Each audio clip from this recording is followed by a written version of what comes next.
I noticed that your book has like periods and commas, and then Mein Kampf by Hitler also had periods and commas. So why do you like Hitler so much? You are about to watch a great interview with the one and only Fury. Make sure that you like the video and subscribe to the channel. It really helps out a lot. With that said, enjoy. One friend called me an Epicurean, and I had to look up what he meant with that. Yeah, I was about to say, what does that mean? Because I'm not familiar. But Wikipedia had a couple entries. Obviously. But one of them was about how what you consume becomes you. And I have this thing, for example, I was smoking with Tristan, for example.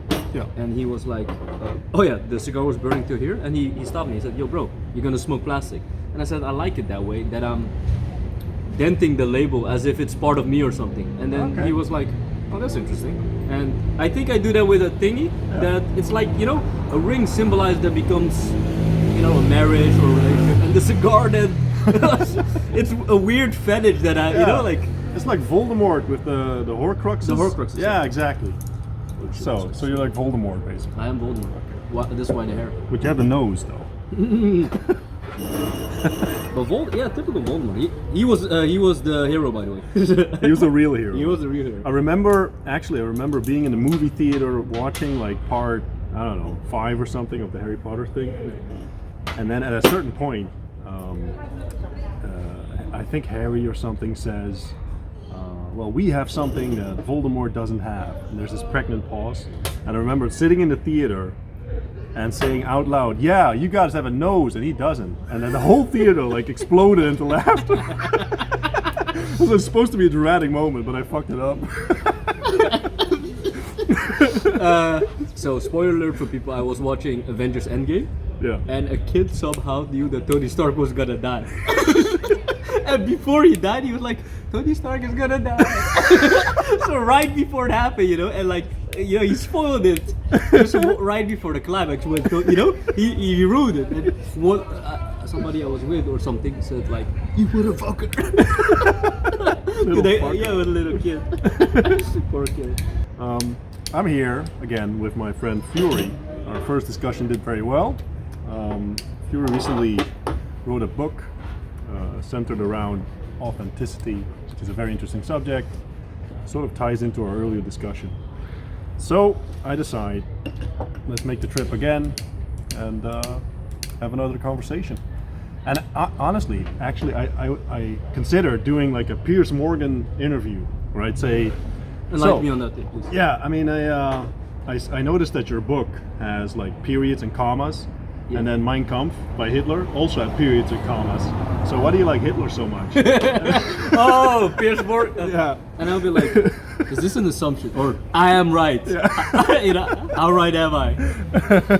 No, that was heinous, by the way. Yeah, that was bad. That was a hit job. Yeah, like no point was supposed to be made by Tate, right? For example, and Piers Morgan was just trying to decimate. He held his, you know, but sure. But given frame. Yeah. If you're invited on somebody's show, your frame already is a little bit lessened. Mm-hmm. So instead, I'm the guest here. Yeah, obviously. And you could try to butcher me, like, you know, like exactly. Just because they're peers or comments, you like Mein Kampf. Yeah. Why do you like Hitler so much? We could go into that. I'm part of like these group chats. I know a lot of. He did bad things, man. You don't know? All right. So that's a good start. Thanks for having me again. Yeah, no worries. So one of the first things that that I noticed in the book was you start out basically by sort of defining authenticity. Yeah. And I would venture to guess that most people watching this haven't looked up the definition of a word in a long fucking time. Yeah. And that's I do it all the time. And by the way, that's dope. The definition was really, really interesting. It was interesting as fuck. Yeah. It was by accident. Yeah. Because one of the things that was in there is like it's not corrupted. So it's something like original and then not corrupted. Yeah. And I found that phrasing, I found that very, very precise. I think that's the best way to describe it. I really love that. Yeah. And that's, was that like a conscious decision? Do you regularly do that? Because as a writer, words are important. I think it's showcased in chapter 2 that the great guy who says that he never procrastinate, I was procrastinating on this because this was the theme was a little bit like showing too much of who you are. It was too intimate, almost giving the final secret away. I still have, I realized that I still have some secrets, but it was like, how do you get into a topic that's so close to home? Let's say you're a player and you're giving all away your player secrets. Everybody's gonna be a copycat, and they're gonna score this and that. But then I thought, let me just go back to the beginning, and that's what I always did as a habit.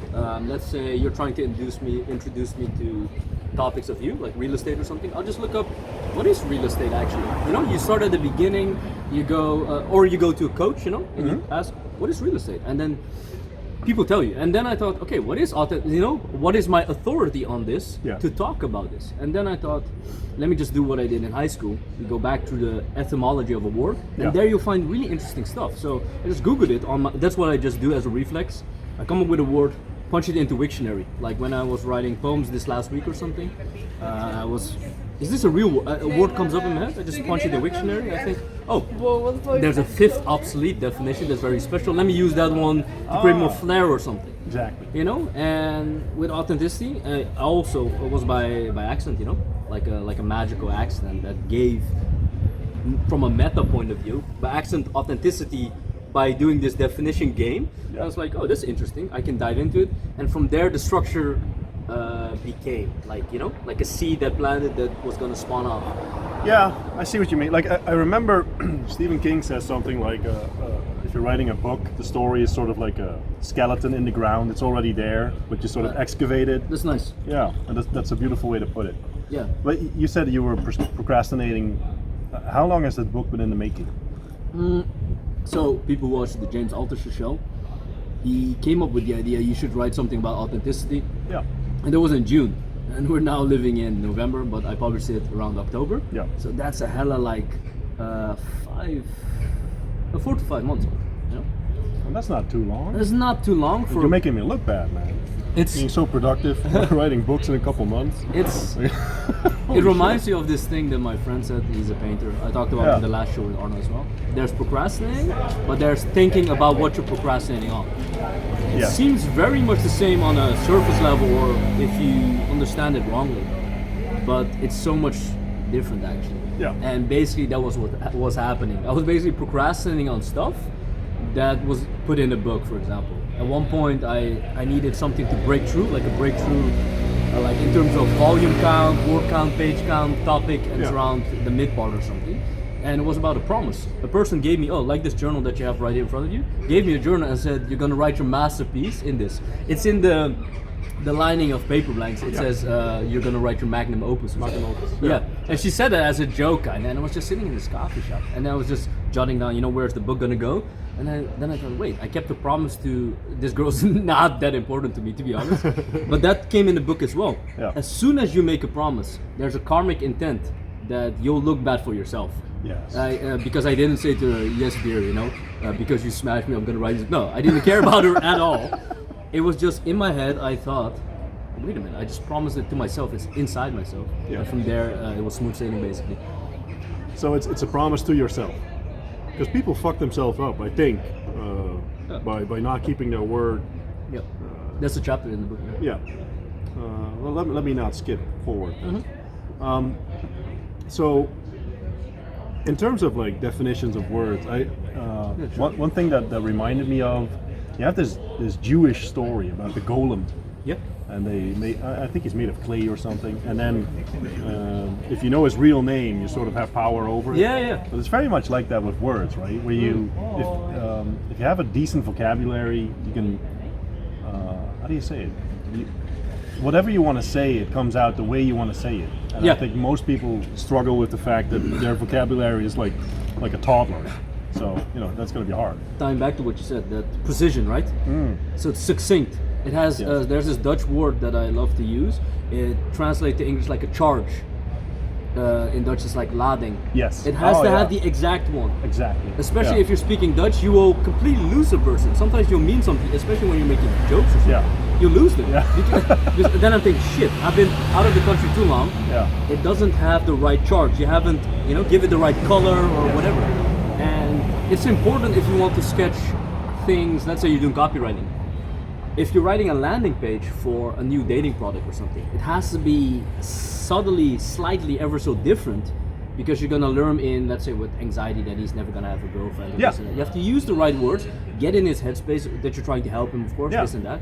Compared to, let's say, you're selling bath soap for a MILF or something. Yeah, I'm just exactly. making this up. But I was thinking about bat soap, so like soap made of bats. the bat. It's like the Chinese soap, like with the, you know, the Wuhan soap. Yeah, exactly. The Wuhan soap. Or for Tate, Wuhan soap. Yeah, Wuhan soap. Yeah. Soap of Wuhan. That'd be good. Somebody can do that. Yeah. So, I do agree with that, by the way. And then, in terms of writing, especially copywriting, it's really about like the reader reading it and realizing, oh, this guy's talking to me or about me, or he knows me. He knows me. Yeah, yes, exactly. I understand. And I was talking to you earlier. I had a conversation yesterday that went very well with someone, and American guy, and we went for like 3 hours, and then he said, this flowed really well. I forgot that I was on a podcast. Yeah. Sometimes it doesn't flow.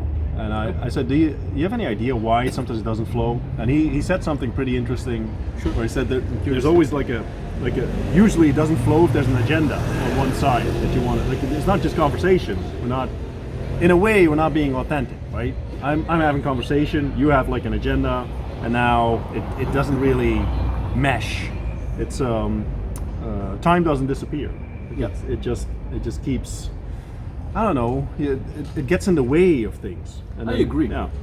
Because after our first convo that people like so much, you had a statement before I finished the book actually, but you said it's as if people crave authenticity. True. Yeah. And between us, apparently it was so authentic, cracking jokes, drinking, smoking, but staying on topic. And there was one guy, that was the best comment I ever had in my life. He said after 5 minutes they were just dropping so much gold. I knew the rest of the full 2 hours, or how long it was going to be great. And I love that there was no agenda. I didn't make notes, there was no prep, nothing. But it goes to show that we both were authoritative figures in our own realms of our lives with our experience, maturity, and brought pieces of wisdom to the table, and that meshed together, like you said, quite nicely. And then there was no so the opposite of flow would be something like friction. Yeah. So let's say I hate Caucasian guys, or you hate Asian guys, then it's going to be. I didn't know you hate Caucasian guys. Let's say. Yeah, I hate Asian guys as well. It's great. And then you can fuel maybe those weird stuff, right? Yeah. We were talking about that with frame control, Piers Morgan, and it's just trying to tear each other down instead of offering some kind of service to the channel or content you're trying to provide. Yeah, and it doesn't add any value for the people listening in. It's the same if you're on a date, where if you're constantly thinking, I've got to smash, got to smash, got to smash. Well, it's not looking good, Brad. That's not going to work. No, that's not very French. I mean, it's going to be weird. Like that's the thing where. That's the agenda. Yeah, exactly. The creepy thing. Like creepy people always have that, where there's something underneath, and you sort of you can feel it. The lack of Yeah, you once read a book. It's called part of it is called like behavioral leakage. Mm-hmm. That's you're feeling anxious, or in this case, you want to smash.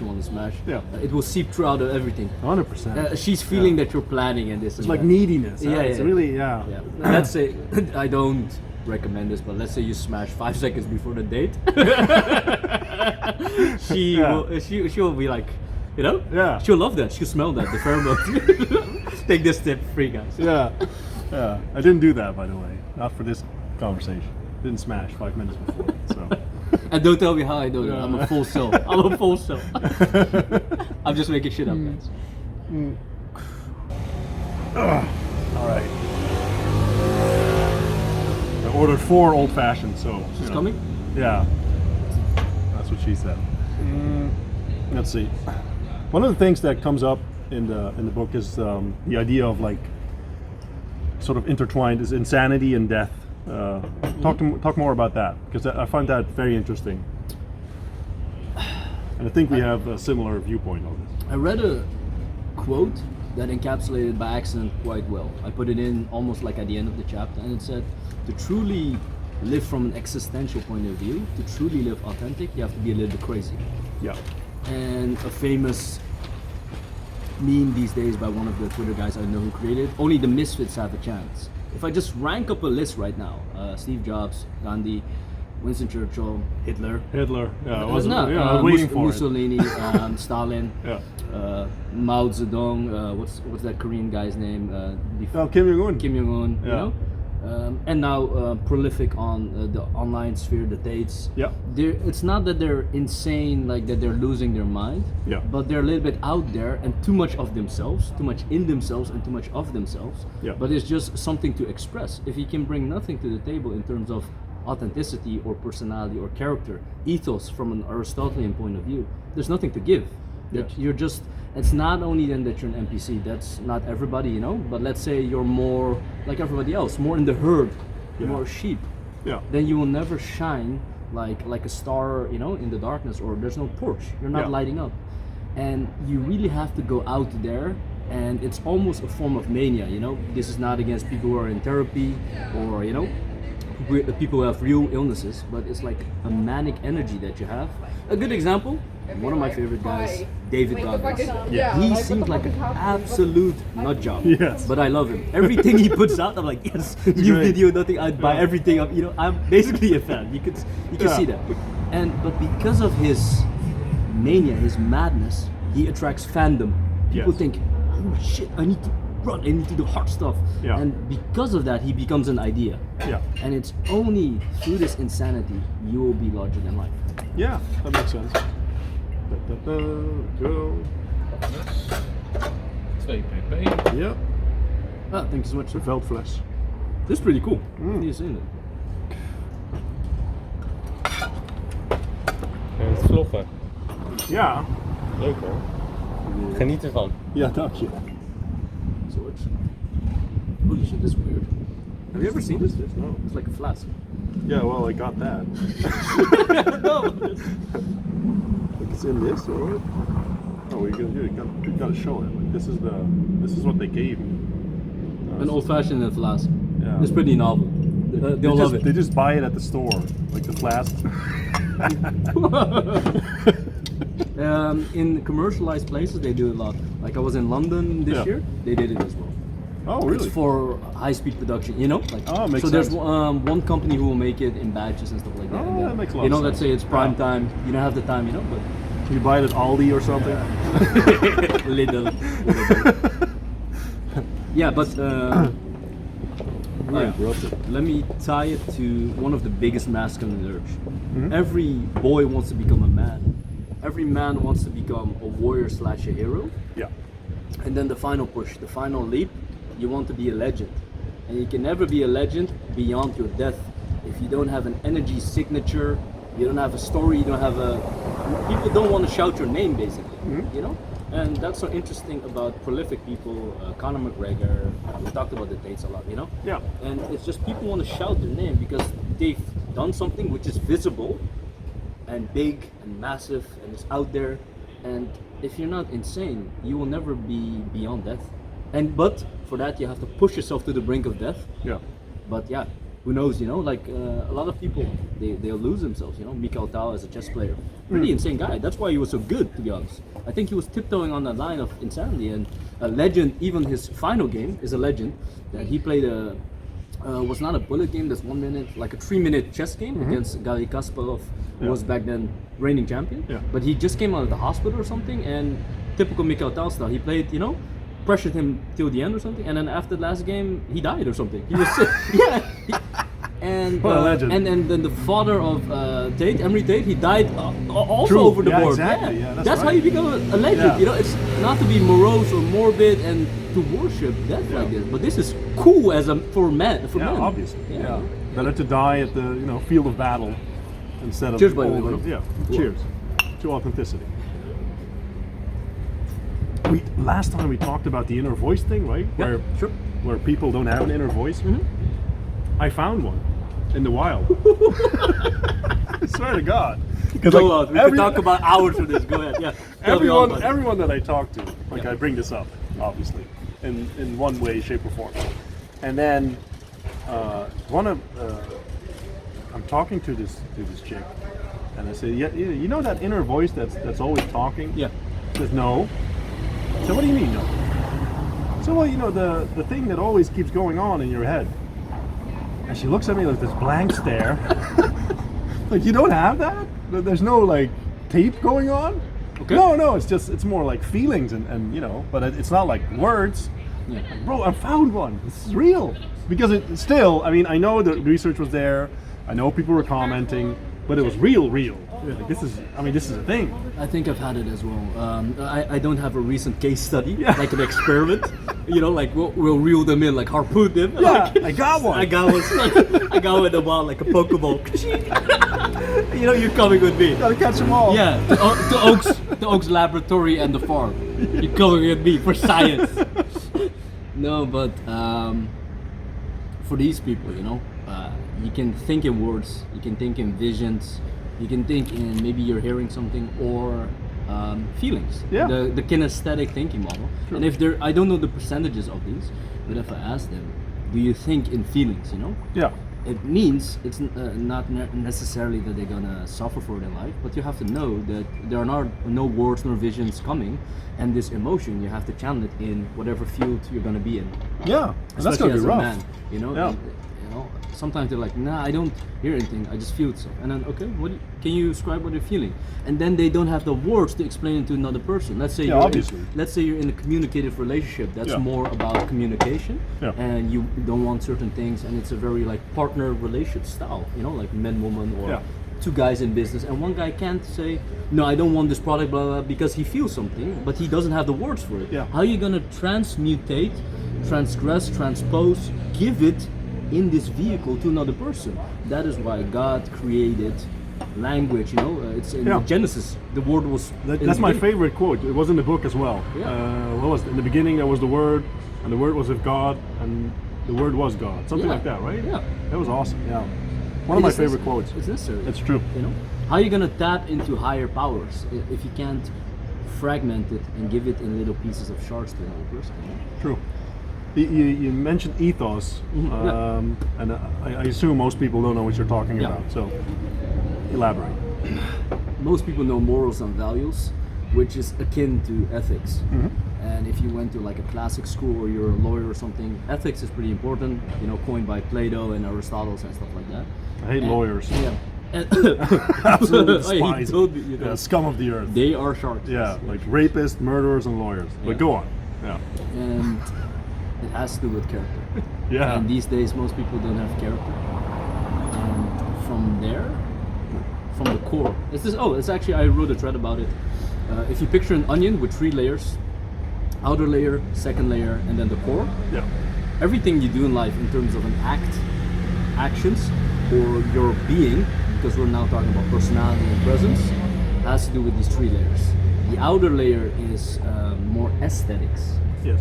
more optics, more show, more flashiness, everything that you can see. What people see. What people Yes. see. Yeah. However, people who are driven by something like a core, there are the ethics. So on the outside you have the logos, which is the word that you can hear, or if it's written you can see. Yeah. It's more about visuals.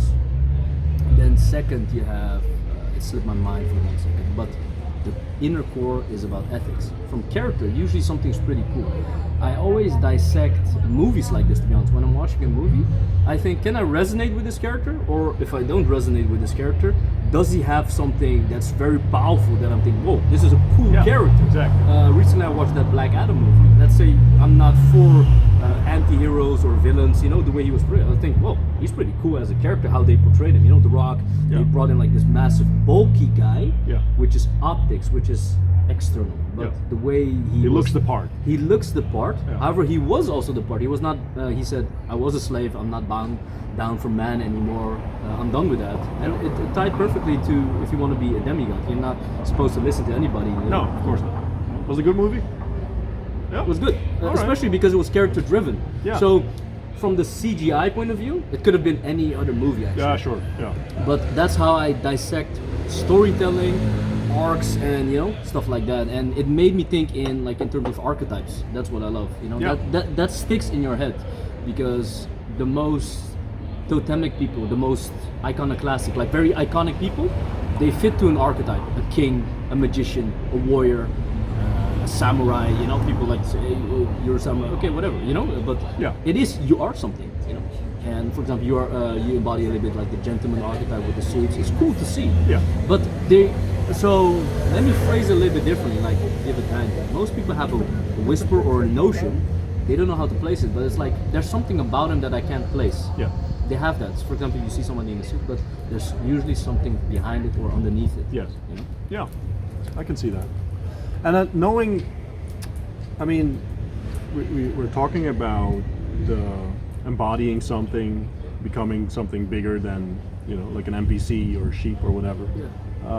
Sheep are tasty, by the way. That is true. Yeah, yeah. I'm not a wolf, but No. But how do you actually do that? Like, let's say I'm a sheep now. yeah. How do I become something, someone? Yeah, I can tell a story actually. Has to do with also archetypal nature. There's this archetype or figure in Buddhism and the Vedic reality. Yeah. All the stories about this, about the shaman. And the shaman is the outcast. And back in the old days, you had a tribe. Shaman is like a witch doctor, right? Yeah. Something like that, right? But Yeah. but the shaman is not a shaman at first. It's like a young wizard or a young boy Yeah. or something. However, he has to go beyond the pill. And the pill was just a stick that was the final signpost. This is where the land stops. Yes. And he has to go beyond that and into the cave or into the woods. And there he has to slay the dragon or whatever. Yeah, sure. Yeah. He has to get the secrets. But only if he makes it out alive. He gets the insight.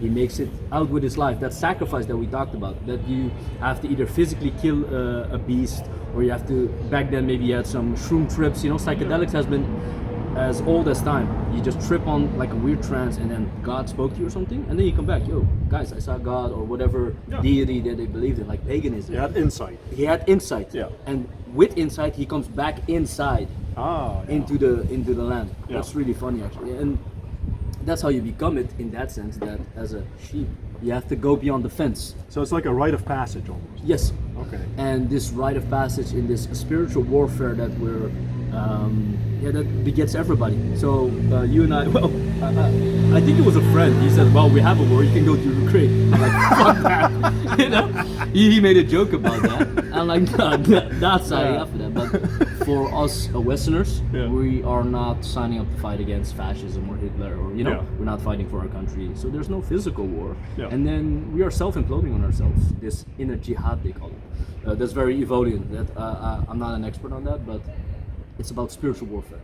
Yeah. And you could see it as a big example was the COVID. For the And- people not like versed in philosophy, Evolian is by Evola. Very controversial figure, but good stuff, man. He wrote some super interesting stuff. Yeah. Was he like a Nazi or something? I don't know. There's something weird about him. I don't know really what. He was a grenadier. People can miscorrect me on this. Yeah. Or an artillery lieutenant. Okay. And you can even see him with those cool outfit. You know those. The Hugo Boss design Nazi outfit. Yeah, let's put it like that. Yeah, exactly. Yeah. But there he got a lot of his insights, by the way. So Okay. he was also not procrastinating on his writing. He was just thinking a lot. Yeah, and marinating. Yeah, marinating, Yes, incubating. I see. Yeah. Which brings me to the next point, because we were talking about the spiritual jihad. Yeah. You say in the book that you are convinced 100% that there's going to be like a new renaissance, Yeah. and I'm curious to why you would think that, because everything seems to be getting more retarded. So you know, like a retard renaissance, like are we going like down, back to monkey? It reminds me of Renaissance actually means rebirth. Yes. And I'm convinced it's a hard word, but how do I say this? With death, there's usually birth, right? It's like a next cycle, a next Yeah. iteration, a next incarnation. And it's true where what do they say? The wheat gets separated from the chaff, you know? Yes. It's also a Dutch saying. Yeah. And there are only a special elite people that can do that. It brings me to a tangent. William Blake, a poet, he had a really cool quote, quite megalomaniac or quite egotistical, but he said there are only 3 greatest poets ever alive, and I think I'm going to be one of them. Before he died or something. That's awesome. It's pretty cool because, well, I know who William Blake is, or in a niche circle Yeah. they know him a little bit. Yeah. And for people who love the Tates, I think Tristan posts always one of those William Blake paintings that is by William Blake. I don't know if Tristan, you know, I'm nothing against him if he knows who he is, but that's a painting by William Blake. Yeah. And he knew, then William Blake had this inclination that he was going to be immortalized longer than his death, beyond Yeah. his death. He knew that. He was Yeah. like, no, I'm going to be one of the greats, and he knew that. And coming back I feel if you're so nothing against people who follow 9 to 5. Let's say you have the white picket fence. In Dutch we have the house, the tree, you know, Yeah. or something. And the little animal. And the little it doesn't translate. Fuck. yeah. It was really trans. But the white picket fence for Americanisms. the American dream, right? Yeah, the American dream. You know, Two kids. I have nothing against that. It's cool. You know, it's wholesome. It's loving. It's very satiating if you're that type of person. Yeah. But you'll never be special. You'll never be a legend. You'll never be an icon, a marauder, harpooner. Never be an Achilles. Odysseus. Nothing. And it's fine. It's fine with that. But some guys have that drive. Alexander, Caesar, Napoleon. We can run it off. You know. Yeah. They had this insane drive, which is tied to insanity. That they thought, I'm going to be a special man. And usually they were quite talented. You know. Sometimes. You can Google this on YouTube, for example, the chess game between Oppenheimer and Einstein or something. Oh, okay. That's interesting. So you could see that they knew theory of chess as well. And Yeah. But at one point you see that they sucked actually, you know? You know, but they were legends in their field, but they Yeah. can still play chess, and it just adds to them. It reminds me, in this sphere we have Brute de Force, and he says, take a fat guy. Yeah. You see him, he's smoking a cigarette, not cool. But look at a guy, handsome as fuck, granite chin. He's able to do Olympian lifts. Chad. Chad, Yeah. like him. And he smokes a cigarette. You think, that's cool. Yeah. Because it ties into, I talk about this in the book as well. It's about like a value stack. Or if you want to equate it to something more visual, like a Venn diagram. If you just Oh, have yeah. one circle, Yeah. you are, let's say, when I was young, you know, it was just, no, it was before it was Fury, just, you know, my name. But it was not enough. And I was, you know, I had gone to a classic school, and one of my teachers was always berating me. You know, Fury, you have to become homo universalis, like a universal I man. thought you were going to say, you have to become homo. I'm like, oh, you know? okay. And I was like, you know, bro, don't berate me on this. But for me, my specific personality type, I can see there are a select few who are able to pull it off, you know? Because as a tangent, I think it was last week in Amsterdam, I met up with a Twitter marketeer guy, Yeah. very successful guy. Yeah. He does good in business. He said, yo bro, I don't know if this train everything, which is the current day meme for the Renaissance man. I don't know if it's for me. I said, enlighten me. He said, I only do business, fitness, I could see he was training, Yeah. and dating and women. I said, bro, if that works for you, keep doing that. And Yeah, sure. some people just need more. My friend that comes from the same city as you, when he's doing these 3 things, he'll implode. He'll think this is not enough. So I can see him, let's say he's not rich or very successful. You know, Wait, it's a- what else is there? Like you have dating, fitness, business. What else is there? Sort No, of for- like for sort him- of betraying the fact that I'm the same way. Yeah. But, you know.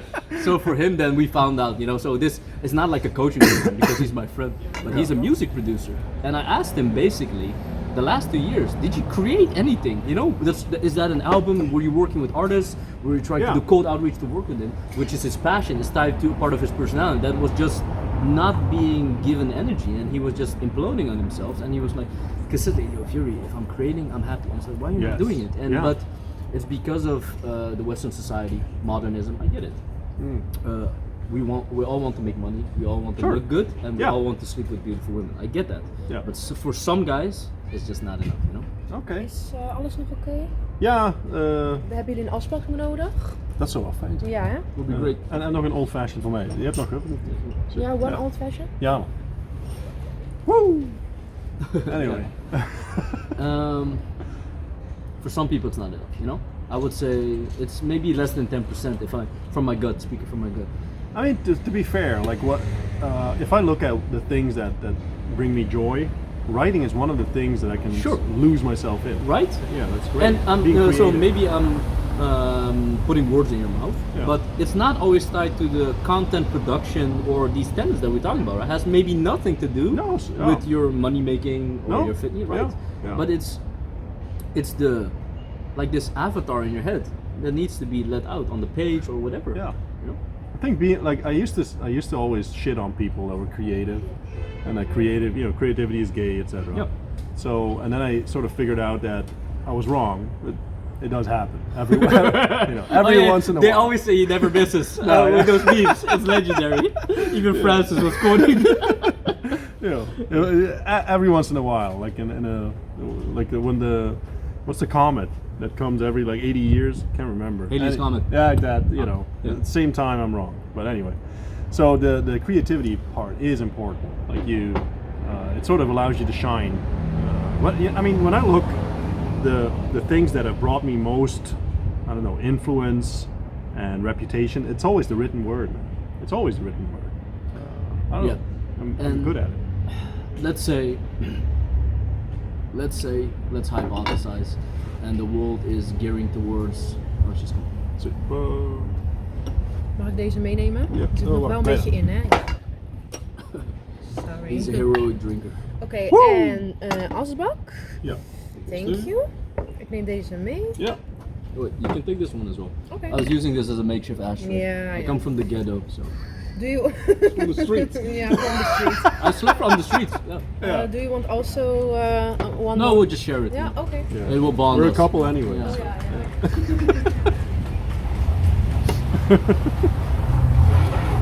You're collecting all these field bottles. Yeah, we're It's gonna take it awesome. out. No, but it reminds me, Arno, that in this day and age, let's say videos are gonna take over. Yes. And everybody is doing the same cookie cutter shit. Let's say they see this works, a hook, a lead, blah. They have all these fancy Yeah. things that work. Don't get me wrong, from a psychological and marketing point of view, but I can see from them there's going to be some eccentric people who can bring more flair to the table, Yeah. which will increase your entertainment, and thus, what is the word? You'll get more engagement for that Yeah. or something. They'll think, oh, he's really cool. His videos are something a little bit different. Yeah. And but where does the different come from? Well, from your creativity, your personality, your uniqueness, your authenticity. Yeah. True. You know? Yeah.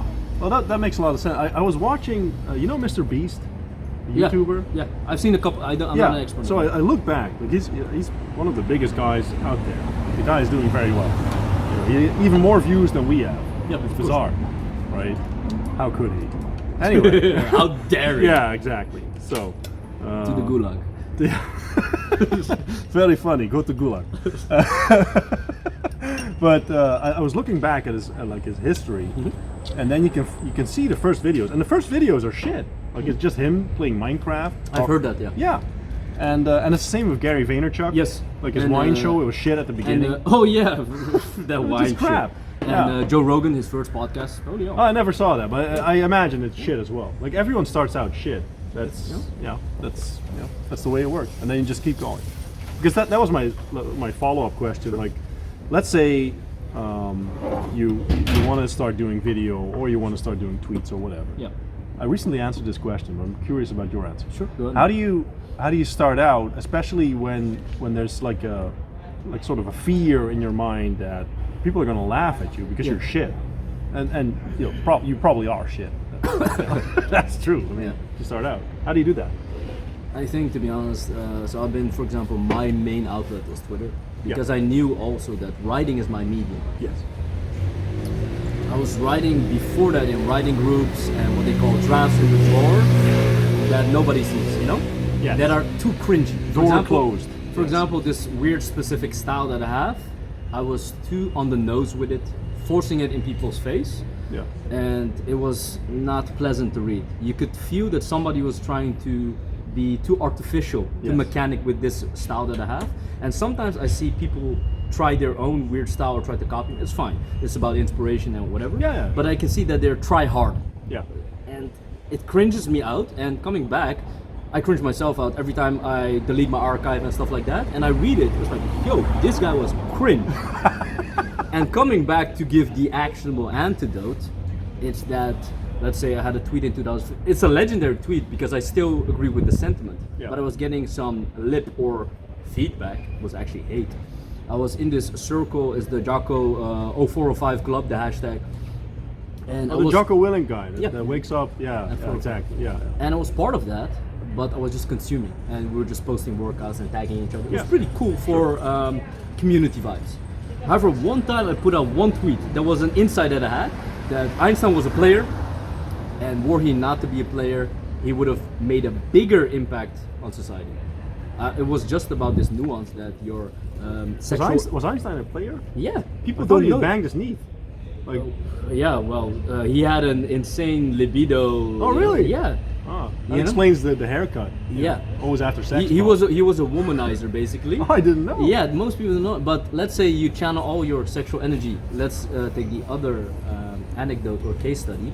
what's his name? Isaac Newton. Legend Yeah. goes he died a virgin, but he channeled all his sexual energy because apparently he was a real incel or full cell, whatever you want to call it.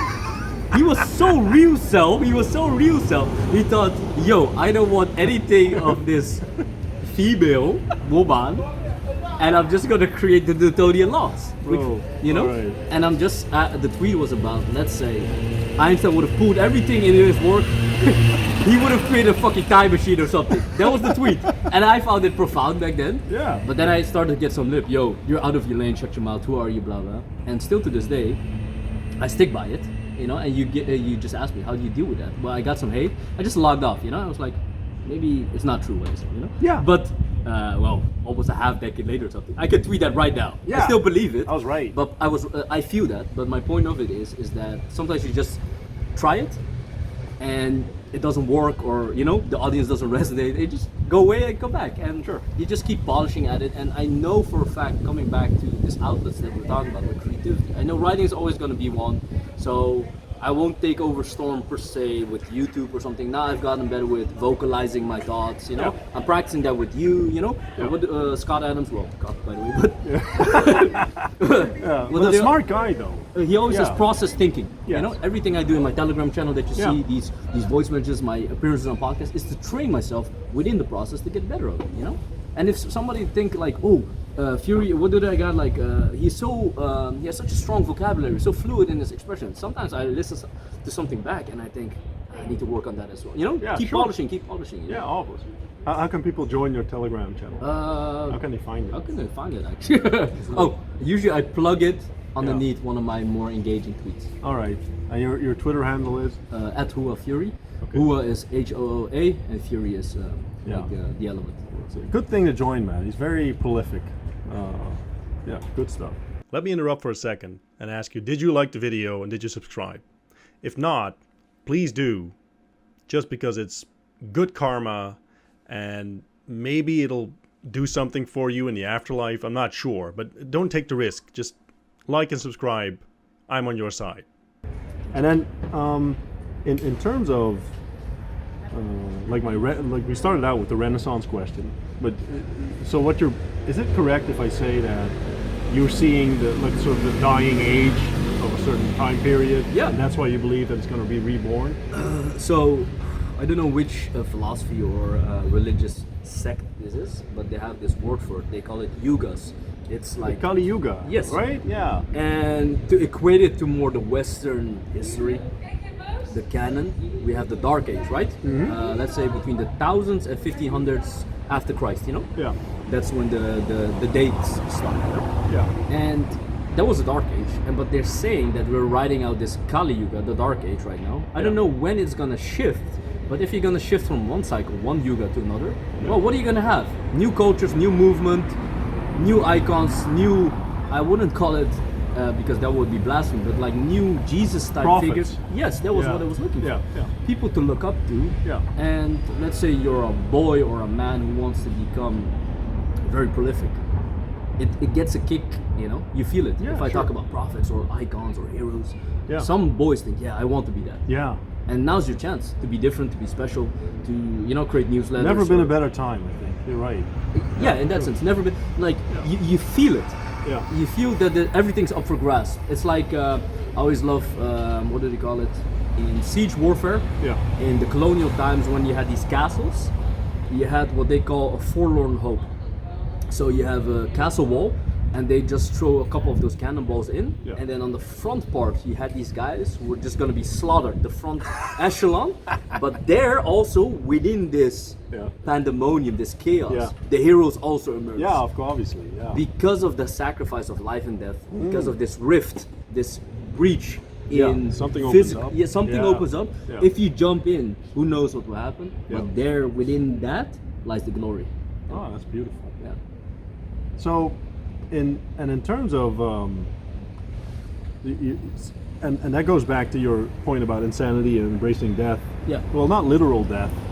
Yeah, I mean, I of wouldn't course. die. That's not a good thing, usually. In the book, it says, "Go out to die, don't die, and come back." Yeah. Don't die. Good advice. So, in general, well, in the end, you'll probably die anyway. But in general, like, try not to die. But you're leaving something behind, right? A part of your old you. Yeah. And, I agree. And we have, like, it's funny, we have a similar experience where Sure, go ahead. you took a fight knowing that you wouldn't win, you weren't prepared. You took the fight anyway. I did the same thing. And it's not about like winning or losing the fight, it's more like the fact that I take the fight, that I'm man enough to do it, Yeah. that's sort of the win in itself, right? Because I absolutely despise, I think that's a Dutch saying, where they say, participating is more important than winning. Oh, yeah. That's super gay. Yeah, those participation medals, right? Yeah, exactly. Those That's trophies. super gay, man. No, It's- don't do it's that. weak. But like in this like isolated case, or in some forms, it's not about you coming out as the victorious party. It's more like you having the balls to actually take on a challenge.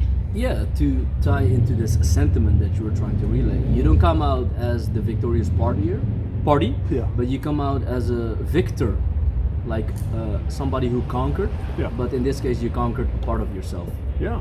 and that ties into notion that modernism, it escapes modernism, that it has to do with spirit, or it's also tied to authenticity and character and ethos, this core that most young men, could also be women who are a little bit, they don't have strong figures controlling them or Yeah. guiding them, nourishing. Let's stay PC here, guys. But it's about spirit that is not nourished, and through trials and rites of passage, to use that term again, you become more of yourself, or you find a truer self Yeah. that was already there. Let's say we take an Arno that was 20 years old, maybe he had the same guts, same ball. We can't know that because of time, your mentality, whatever. But you will find something of yourself that was maybe lost or already there, True. or needed to be discovered. Like, this is why I like also visual thinking, not just verbal thinking. Maybe there was a drawer there that you just needed to open again. It's like, oh, there it is. There it is. Yeah. And then it's so vivid that you just see it. But Yeah. the key was this fight, for example. Yeah. Was something external that gets taken into internal, and that's the key. Because most spiritual or internal keys are actually external keys, The way I realized that I had something to say on screen or with the writing outlet that is quite getting slightly more prolific than I had imagined, 3 to 4 or 5 years ago. Yeah. I'm thinking, well, I knew I had something in me, but I had to prove it to myself. And then if somebody says something, whoa, your writing is so great, this and that, it reminds me not to be swayed by either defeat or triumph, like that Rudyard Kipling poem. Yeah. It's a phrase. I really like that poem. If people can look it up. Yeah. So not to, in Dutch we have the saying, not to walk beside your shoes. Nobody gets that one. Not to get a big head. Yeah. But I see, this is good for my younger self. I'll nod to myself. Okay, it's good that I kept doing this. And if somebody says, oh, your writing is great, then I think, okay, it's good for my younger self that I proved it to myself, and the external key was out there in the arena. Yeah. By the way, I almost forgot. Well, my answer to the question, if I put myself out there, people are gonna laugh at me, blah blah. My answer was, people don't give a fuck about you anyway. Everyone's gonna forget you in 10 Yes. seconds. I No once one read, remembers you, man.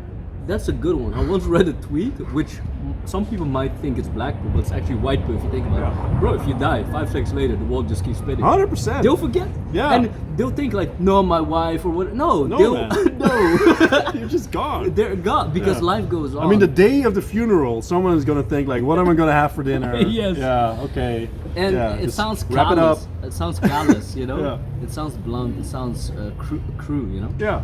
But it It's actually true. no, but it actually liberates you. Yeah. To just put skin in the game and be the man in the arena, Theodore Roosevelt. Yeah. But just think, yeah, fuck it, Everything ends anyway, might as well enjoy it, but also relish in it, That's an interesting why you sort of glossed over that, but the Roosevelt quote about being the man in the arena Yeah. instead of the ones in the stand, like looking, criticizing. It's so good because he says the man in the arena, for example, it's nice for somebody who had a recent fight experience. Yeah. You were a man in an arena. Yeah. You at least did it, whereas an outsider who's never taken a punch to the face would be like, But Well, there were people there that wish they were you. 100%. yes, because they are callous and lukewarm. You can read it in that beautiful, essay. They're nothing. Yeah. They're nothing, basically. Yeah, exactly. I agree. And it's the same with, I think that's Achilles, where he has... To cut you in a Yeah, little, like sure. an intermezzo. Yeah. Mind you, we do not even know if Achilles was real. Yeah. To talk about ideas, heroes, icons, emblems of something larger than life. Yeah. This is a fictional character, but he still inspires. Yeah, 100%. And so, for these young men who want to be inspired, you have to posit yourself into a canon, a narrative, and be something significant. Yeah. And then you have a chance, you have a shot, you know? I remember like a part of the movie. I don't know if it's in the Odyssey or the Iliad. I can't remember. But there's a line Great in the movie, movie. still great movie. Yeah, true. Where someone says, "I'd be afraid to fight that big dude" or something, and then he says, "Yeah, that's why no one will remember you." Like That's a beautiful like a meme. hard burn. It's a beautiful meme. If you want to beat somebody on the timeline or anywhere, just send them that meme. Yeah, that's why They'll no one. capitulate in 5 seconds. Pussy. Yeah. That's why no one will remember. That's true. You go into in the book that there's a difference between knowing interesting things Oh, yeah. and being an interesting guy, or being interesting in itself. Yeah. Like, what's the difference? It ties to the hero's journey that I can give myself as a case study. Everything you see of me now on a slightly bigger platform, I haven't made it. You know, I haven't fought Jake Paul or some shit, you know. Not yet. Yeah, money fight. You know? Pussy. Yeah. God, oh shit. No. He's actually pretty good, to be honest, Yeah. these days. But I'll fight him anytime, yeah, it's good. anywhere, any Yeah, place. Yep. Fuck you up. Yep. I'll be there. I'll be his corner man. I'll be smoking Yeah, a please. cigar in the corner like Arno. Fuck him up. Yeah. We Don't got get this. hit. Jake Paul, will you hear this? Pussy. Arno wants this. Yeah, I'll fuck you up. Let's say one of his groupies, his entourage sees this shit. Yeah, it's gonna get Money fight. knocked the fuck out Yep. by a 37-year-old man. Yeah, pussy. When I was a younger man, and it's almost like a half decade, I knew interesting stuff. Yeah. I was doing the train, everything, the Renaissance stuff. I was just in my cave, my monk mode, Sigma grind Yeah. set. I was knowing interesting stuff, but I hadn't shown my face. Yeah. And this is not to go against the dichotomy between being anon, pseudo anon, or not. Yeah, Anon. yeah. You can do whatever you want. Yeah, sure. Point of it is you have to prove yourself with these interesting stuff, and full circle, to be honest. Like I was going out with the friend who's from the same city as you, Yeah. and we were a little bit drunk. It was late as night, and he calls me out. So it's like 4 a.m. We're in his student dormitory. Yeah. We're calling it a night, and he says, "Yo, Fury, you need to pipe down. You need to, in a good way, just go sleep." I said, "Bro, look at those deck of cards that you just put on the table. I could do a magic trick right now, and it will be a good one, and you'll be flabbergasted." He's like, "Okay, do it then." I'm like, but in my drunkenness, I thought, I was hesitant, blah, blah. And this is the difference between knowing interesting stuff and doing it and being it. And I do it, and he's like, "Shit, okay, that was actually a good trick." Yeah, see? He capitulated, and it took me, I was doing the same magic trick maybe in 2013 or something. Yeah. I was training it and knowing, interesting stuff, but I was not being it, not daring to show it to somebody. I was a little bit like a coward, like with the magic, like a nerd, like a dork, whatever you want to call it. But if somebody calls you out, there's a deck of cards right there. He says, "Do a magic trick right now," and you say you can do it. Well, you just take up the card and do it. Yeah, you know? sure. Yeah, I'll And show that you. is that transgression, that transformation that you have to do, and not just hold everything inside of you. And it's gonna flourish in your dating life or business opportunities. Everything, man. Everything Yeah. that I wanted to not make authenticity, like the big blanket silver bullet that I called it. Like, yo, this is the. Yeah, of course, there's marketing. I get that, but if there are 5 candidates for your interview, and one guy has this insanely sharp suit, you think, yo, that guy looks cool. Yeah. You remember him. Maybe he doesn't get the job. You think, but yeah, that guy was cool. Yeah. Or he has some funny story. I remember like the job interviews that I used to do for my engineering gig when back in the heyday. It was like he said, "Oh, you ran a marathon." I was like, "Yeah, my friend said to put that in the CV." Tell me about that. And then Yeah. at the final part, they say like, "Do you have any questions for us?" And then you have to sound cool, right? Yeah, you have to say something. Yeah. Like I said, if you were me like 5 years ago, what would you do? He said, "Well, I would run that marathon." And that goes to show that apparently my personality shined through from the It's whole stuck. CV. Yeah, it's stuck. Yeah, that's true. And then it's not because of that I got the gig. I was qualified for it, but Yeah. it gives you that edge. An edge. That True. was what I was looking for. Yeah, that's true. Like there's a. Did you ever see Good Will Hunting? Good movie. And then, there's the clash between the psychologist Robin Williams Yeah. and then Rest in peace. and who's the other guy? Matt Damon. Yeah.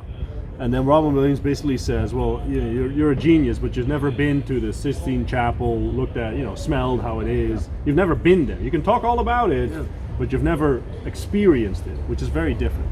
And if there's one thing that remained of our conversation last time, it's like putting yourself out there, being out in the world will serve you way more than any book you read, any debate you go into online. Like, talk to real people, man. Do real shit. Do real stuff. And let's say, because there was a recent, how do you call it, like current or thought of like a group, like these echo chambers that said like books is, useless. Let's say somebody, let's say somebody like Tate who has had nothing with books, he says garbage. Okay? Yeah.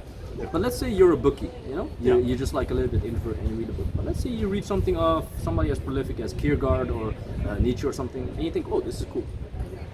You have a chance now. For example, one of my friends is one of the most successful men that I've known. He's a very small anon Twitter account. Nobody will ever know him.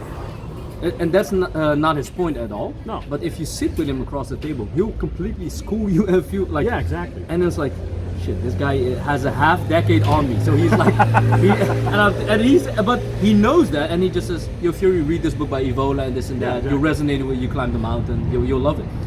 But he has these things that he can bring to the table. Whereas if he would just, so he's a career man. Let's say he would just be his career. I don't know if he smelled that, intuited that, but he was like, no, I have more to offer. Yeah. And maybe when he was a kid, he was a little bit like alone, just reading Nietzsche like a dork or something. But now it's cooler because he's not just this occupation that he holds like something, a prolific, and he's just, no, he knows about this and this and that, and he can just talk about it. And he was the one who taught me about that Epicureanism. He was like, you're Fury. You're, what was it? Epicurean. Epicurean. Yeah, beautiful word.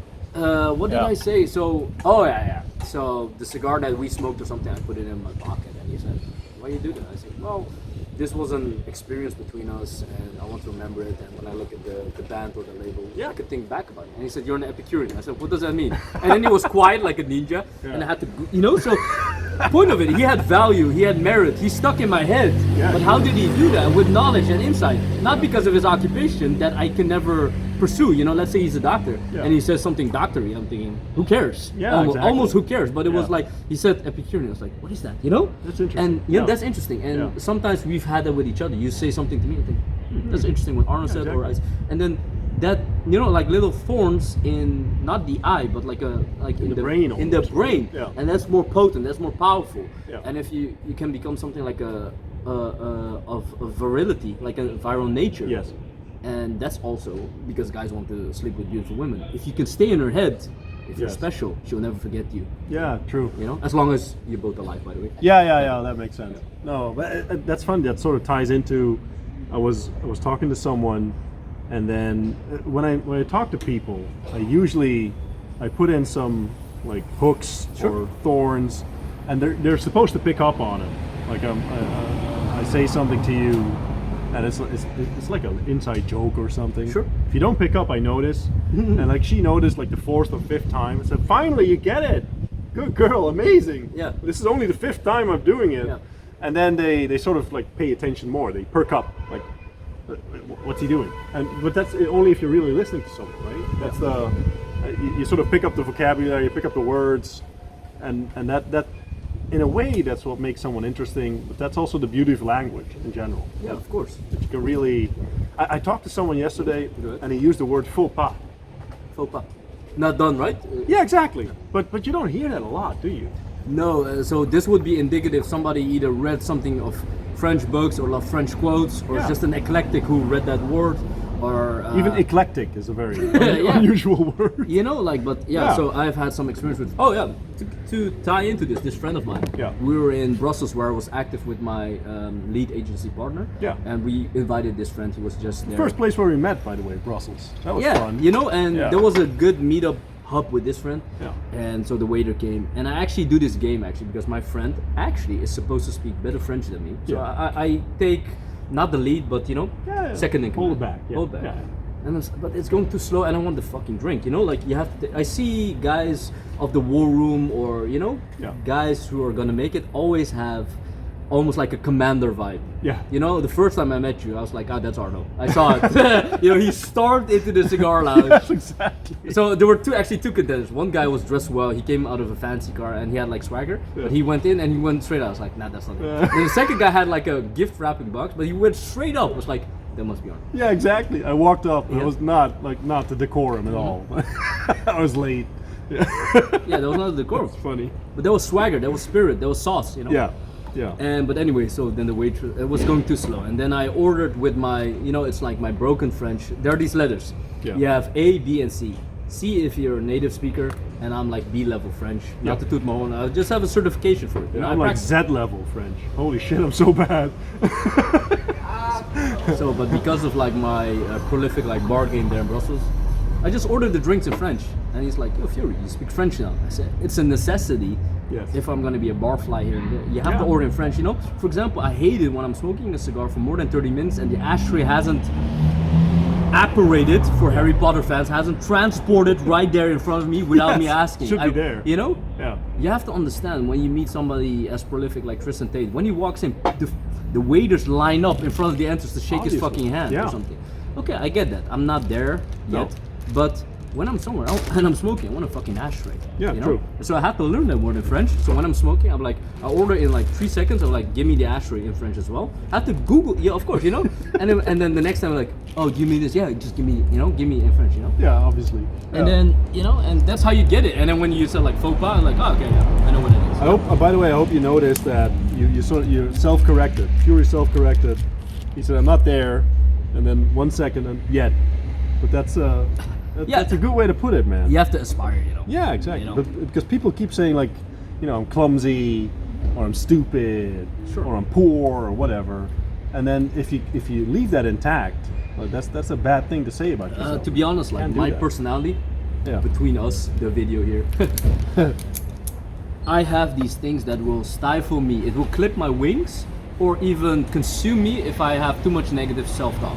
Yeah. I can be transparent and honest. For example, Arno is taller than me or maybe more jacked than me, or I'm in circles with these savages. Their cash flow like on a month, you know, it's Yeah. high. Yeah. Like, Yeah. and I see that, and then things like your seven sins can take over.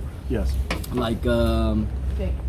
yeah, there you go. Your seven sins can take over. That, you know, envy is a big Yeah, one. sure. You can become jealous, like, oh, Yeah. they're making a fuck ton of money and they're younger than you. Yeah. For example, Oh, that yeah. as a man that Oh. hits you really hard. You know, you're thinking, okay, What am I doing? What am I doing? And Yeah. then, but you have to take a step back and be honest with yourself. Okay, they did this for X amount of years and this and Yeah. that, and you have to approach it from a tactical point of view, which is another side of my personality. I'm thinking, okay, they did this. What can I do? You know, Mm-hmm. for example, I saw IG was booming. They say, Fury, make a nice cigar IG page. I think head down, pipe down, listen to these marketing Yeah, guys who makes have sense. more expertise in that. I started posting more cigars like on a separate IG, just growing that slowly. Yeah. Who knows what will come of it? Similar to my, you know, my Twitter or whatever, just slowly and just not get too defeatist, too despondent. 100%. You know, not to go cry in the corner, you know, and I get that if you're more introverted, a client, more recluse, and, Yeah. you know, just negative, I get that. But how you gonna deliver your work, you know? And it's in the book actually, True. that if you want to provide for people, let's say, you know, I don't know how much you told your audience about, you know, your relationship status or your family status. If you want to provide for people, if you care about people, if you gave them your word, Yeah. you will not per se wake up earlier. No. I'm a late sleeper, But your word is your bond, right? Yeah. Now you have to do it. and then, you know, you have to. Somebody said, "Yo, Fury, when is?" I remember somebody said, "Like, when's your book coming out?" I'm like, "Ah, fuck." I was like, "Yeah, the book. Yeah, the book is coming. The book is coming." You know, Yes. You know, Yeah. even if you give your word to one person, it will gnaw at you. It will, Yeah. you know, chew you up. But you gave your word to yourself. That's the most important thing, right? It doesn't even matter how many people. It's That's you. true. That's true. Yeah. Because you have to live with you all the time. Like, doesn't matter where you go. I love You're that. always there, man. Yeah, Yeah. that's like one of those Zen aphorisms that True. by John Kabat-Zinn. Fun fact. John Kabat-Zinn is a Zen master or coach who trained a guy, I forgot his name, is an Afro-American man Yeah. who used Zen practices to coach NBA people like Kobe Bryant, Oh, really? the late Kobe Bryant, Michael Jordan and stuff like that. And he was one of those losers who was just from the ghetto and stuff like that. And he just Yeah. was meditating. And people were like, oh, meditate and Zen is dumb. Okay, well, maybe he thought that of himself as well, defeat the star. Maybe, But yeah. his coach taught him that. And then he got connected to the sports psychology world, Yeah. sport athleticism elites. Yeah. And by somehow he came in touch with a coach of NBA or something. And he said, guys, just be Zen and, be in the moment and stuff like that. True. And if you listen to some Kobe Bryant when he was still living, Yeah. around 2014 or something, he says stuff that is quite Zen. He'd be like, the only thing that exists is the shot or the ball or something, True. blah blah. And well, he must have had a Zen coach to pick up on that. Yeah, exactly. Not that he's full Buddha mode, but No, I get it. Yeah. Yeah, that makes a lot of sense. And then you, because we sort of skip forward. Sure. We talked about the word and to an extent honor, which as a man that's important. I feel. Before I go there, do you feel that, because the onion example is in the book as well, like it has the layers. yeah. Do you feel that you're born a certain way, or that you mold yourself? So I talk a lot about introversion versus extroversion. I think we have the same. Is it the Myers-Briggs test? Yeah, the You have INTJ or something. Yeah, I think we have the same profile. Actually. It's And people don't believe me when I say it. Yeah. Like I remember I told this to someone 2 weeks ago, saying, "Yeah, I'm introverted." I said, "No way, you're introverted." Yeah. Yeah, I am. Well, I can switch it on, but Yeah. just yeah, to try to yeah, attempt to give a full encompassing answer. Let's say my neurochemical disposition Yeah. of my brain. This is why I love to read sometimes neuroscientific blogs. yeah. Science Yeah. has a place. Yeah, it's interesting. That in my brain, it's equated to a certain battery. That if I get depleted by interaction, this and this, I know that I have to go home and plug it in, read my own book, Yeah, journal a little like a bit. phone charger. Yes, Yeah. and and since we're talking about phone charging, well, my charging outlet is a cigar. I'll just sitting in my garden, smoking, charging up, and then once it's time to come to the broad daylight, interact Yeah. with you or with Yeah. each other, it's time again to try to deplete the battery and give it all, and then after this I'll just go home and pass out on my bed or something, Yeah. You have to understand your neurochemical disposition, and then on top of that, tape over learned behavior. Some people are like, Fury, why did you go out to bars and stuff like that so much? Because it was a necessity. It had to be done. Yeah. For example, if let's say you're a virgin guy, or you're an incel, or full cell. I identify as a real fake cell, Fake cell. and That's good. Okay. A man of God. Yeah, I'm a fake cell, man of God. Let's say, how are you gonna get dates? How are you gonna score girls? How are you gonna interact with them if you're too scared to talk? If you have anxiety, nervosity. Yeah. It was to be for me to put myself out there, for the wolves, for the lions. And Again, you put yourself out in the world, but because that's the only thing you have to do, that you can do, right?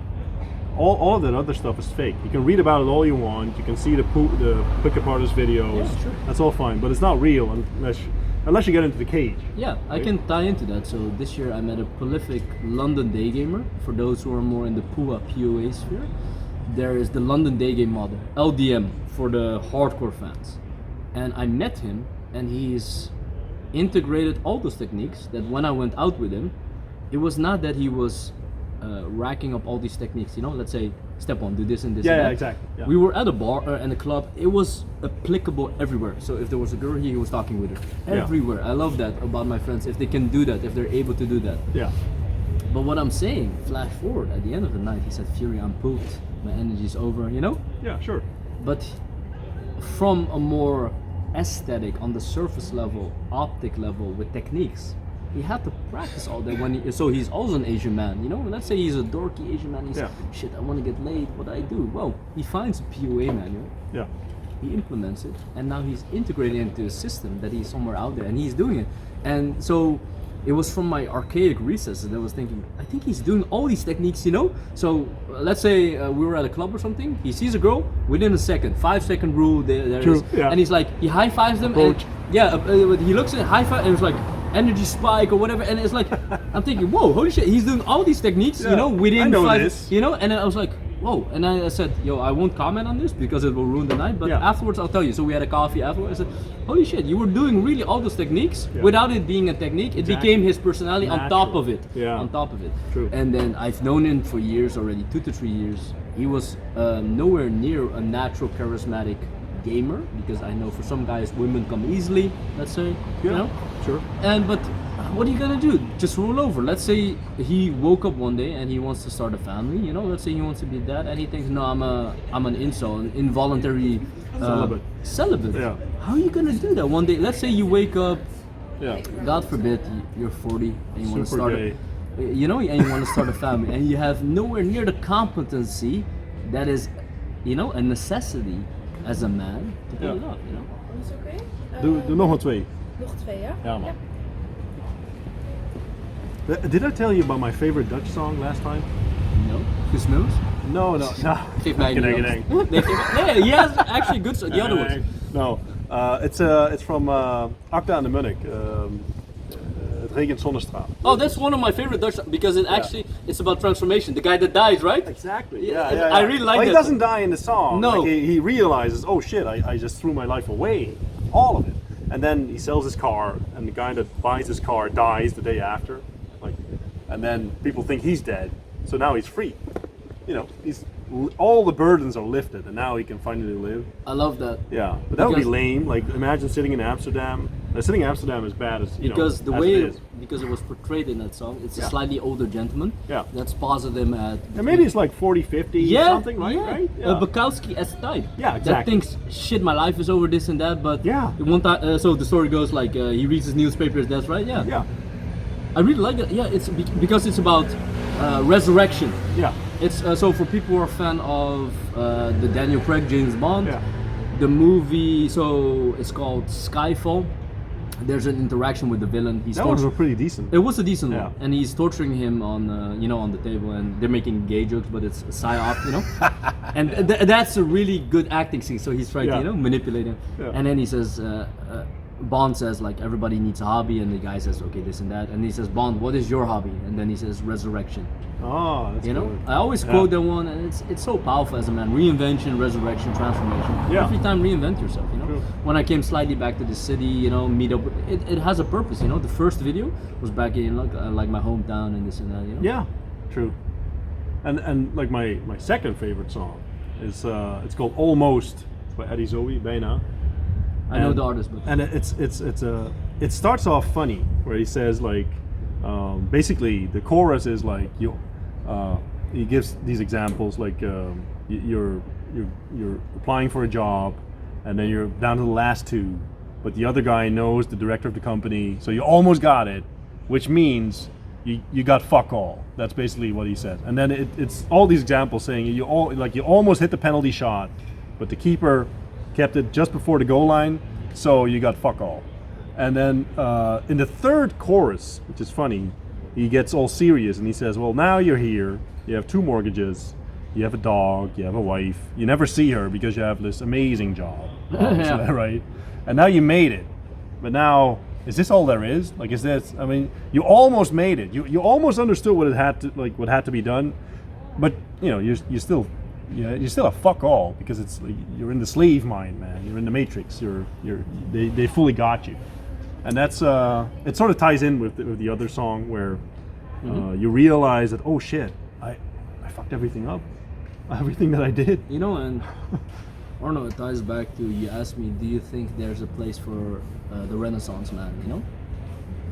Maybe you intuited or felt it like a sentiment within you tied to these songs to Yeah. give a theme, like a tangent. It's like, how do I say this? What you just said, it wasn't enough, right? Yeah, And let's say everything was checked off. It wasn't enough. It was just not enough. yeah, And as a man, you've come to grips. It's never enough. Ik neem Cool. deze leeg mee. ja, zeker. Een hele collectie. Ja, ik zie het. He's a prolific drinker. Ja. Can Very I take prolific. this one too? Yeah. You can tell he's Dutch. Willen jullie de warmer aan? Yes, please. That would be great. Ja, want Ja. waarom heb je dit niet eerder gevraagd dan? Because he's Dutch. Oh ja, Ja. I know, ja. We're made for this. And plus that suit is nice and thick. Thick. Oké. Ja. Deze kan ook mee? Een veldfles? Ja, super. Thank you so much. Gracias. Can I take that Just one this. too? or- Yeah, thank you. Cheers. It ties back to that, you know. that Downing field bottles, but it doesn't, man. Just, woo! We're out in the field. Yeah, buddy. Someone gave me an app. You know Ronnie Coleman, the bodybuilder? Yes. Yeah, someone gave Is me he a back again? Is he no, back no. Well, he can't walk anymore. For real? Yeah. Someone gave me a soundboard app of Ronnie Coleman where he's screaming in the gym. That's funny. No, he can't walk anymore. And then people asked him, because his back is all fucked. And then Yeah, people asked me, do yeah. you have a regret? And he said, yeah. You know, I was squatting like 800 pounds and I squatted twice. And I think I could have done 3. So that's my main regret. That's so good. This reminds me of notorious cigar smoker Yeah. and prolific athlete Michael Jordan. Oh, yeah. So there's this famous big interview that he does, and he's smoking this pre-Cuban patagas Yeah. that goes out 3 times. And as a cigar smoker, I'm like, I'm cringing. You know? Yeah. However, the interview is good. It's great, and he's like, he says, Even aanzetten, hè? Super. Oh, yeah.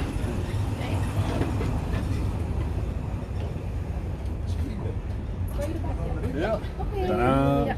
Dank u. So he gets the question, the big question. That a lot of content creators or prolific guys, maybe you've Yeah. gotten the question as well. Yeah. Arno, what do you regret? Or Fury, what Oh, do I you got regret? that so many times. Yeah. And Michael Jordan gets the big question, what do you regret? It's just an open-ended question that Sure. tries to break him open. And he Yeah. has this quite Zen approach, stoic approach, calm approach to it. And he doesn't even acknowledge the word. And he said, he goes straight into what is in reality. He said, I didn't know this, but just from the interview, apparently Michael Jordan's father was murdered. True. And yeah. he said he did not have the time to grieve Yeah. because his He had to NBA play. career was flourishing. Yeah. And the main narrative, it's this hashtag I think on IG as well, control your narrative. Hashtag control your narrative. Okay. That gets, Yeah. some fitness guys use that. But I think Michael Jordan would be prolific for that, totemic. He's like, I'm controlling my narrative that he was saying, no, I had an NBA career. He was all-star. I don't know if he's a Hall of Famer, but you know, he got Probably. He got all those rings, all those success, and all that money. And he says, no, this had to happen. And in life, that means like 2 sides of the same coin. All those other things cannot have happened. You know, for him to go to the funeral. Yeah, exactly. For him to For this to happen, this can't happen. Yes. Yes. And all that time and energy spent into that, this was meant to be, or I chose. Let's say if you're not fatalistically inclined, you're just thinking from will, from that you choose. Yeah. He chose the Michael Jordan superstar NBA, champion. Yeah, sure. He chose this path, and he doesn't even use the word regret. He just so if you look up that video interview by Cigar Aficionado with Michael Jordan, Oh, yeah. he does not use the word regret. He just says, no, I became He NBA. doesn't even acknowledge it. He doesn't even acknowledge Yeah. it, and that is the most powerful thing you can give towards your demon, or however you want to call it, regret. So sometimes I still, tiptoe around it a little bit, and they'll say something, Fury, what do you regret? I'll just say, well, you have to understand, everything you see of me was, for example, I couldn't be with this girl. I talked about it last time. It was not possible, this and that. Then I went to this path, and this is the path that is Yeah. occurring right now. And that alternate timeline does not exist anymore. True. If you believe in the quantum reality or whatever, multiverse, it's Yeah. somewhere there, but no. This Yeah. is what happened. And from a pragmatical engineering point of view, what use is regret other than putting out a nice PR? Let's say you're really angry, or Yeah. I okay. regret this. You can put a nice PR. Yeah. But other than that, every 24/7, like you're thinking, I regret it. It has almost zero use. No, it's gay, man. It has very low ROI. No regret. The emotion, regret, or the concept, let's say it's not an emotion, more a mood, is a very low ROI one. It doesn't do anything. It for will clip you. It will, Yeah. it will- It's funny.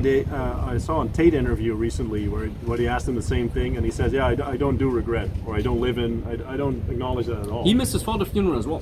Yeah, sure. Yeah. I think Schwarzenegger as well. Like it's so I'm not gonna, Dad, I'm not gonna go to your funeral. Fuck that.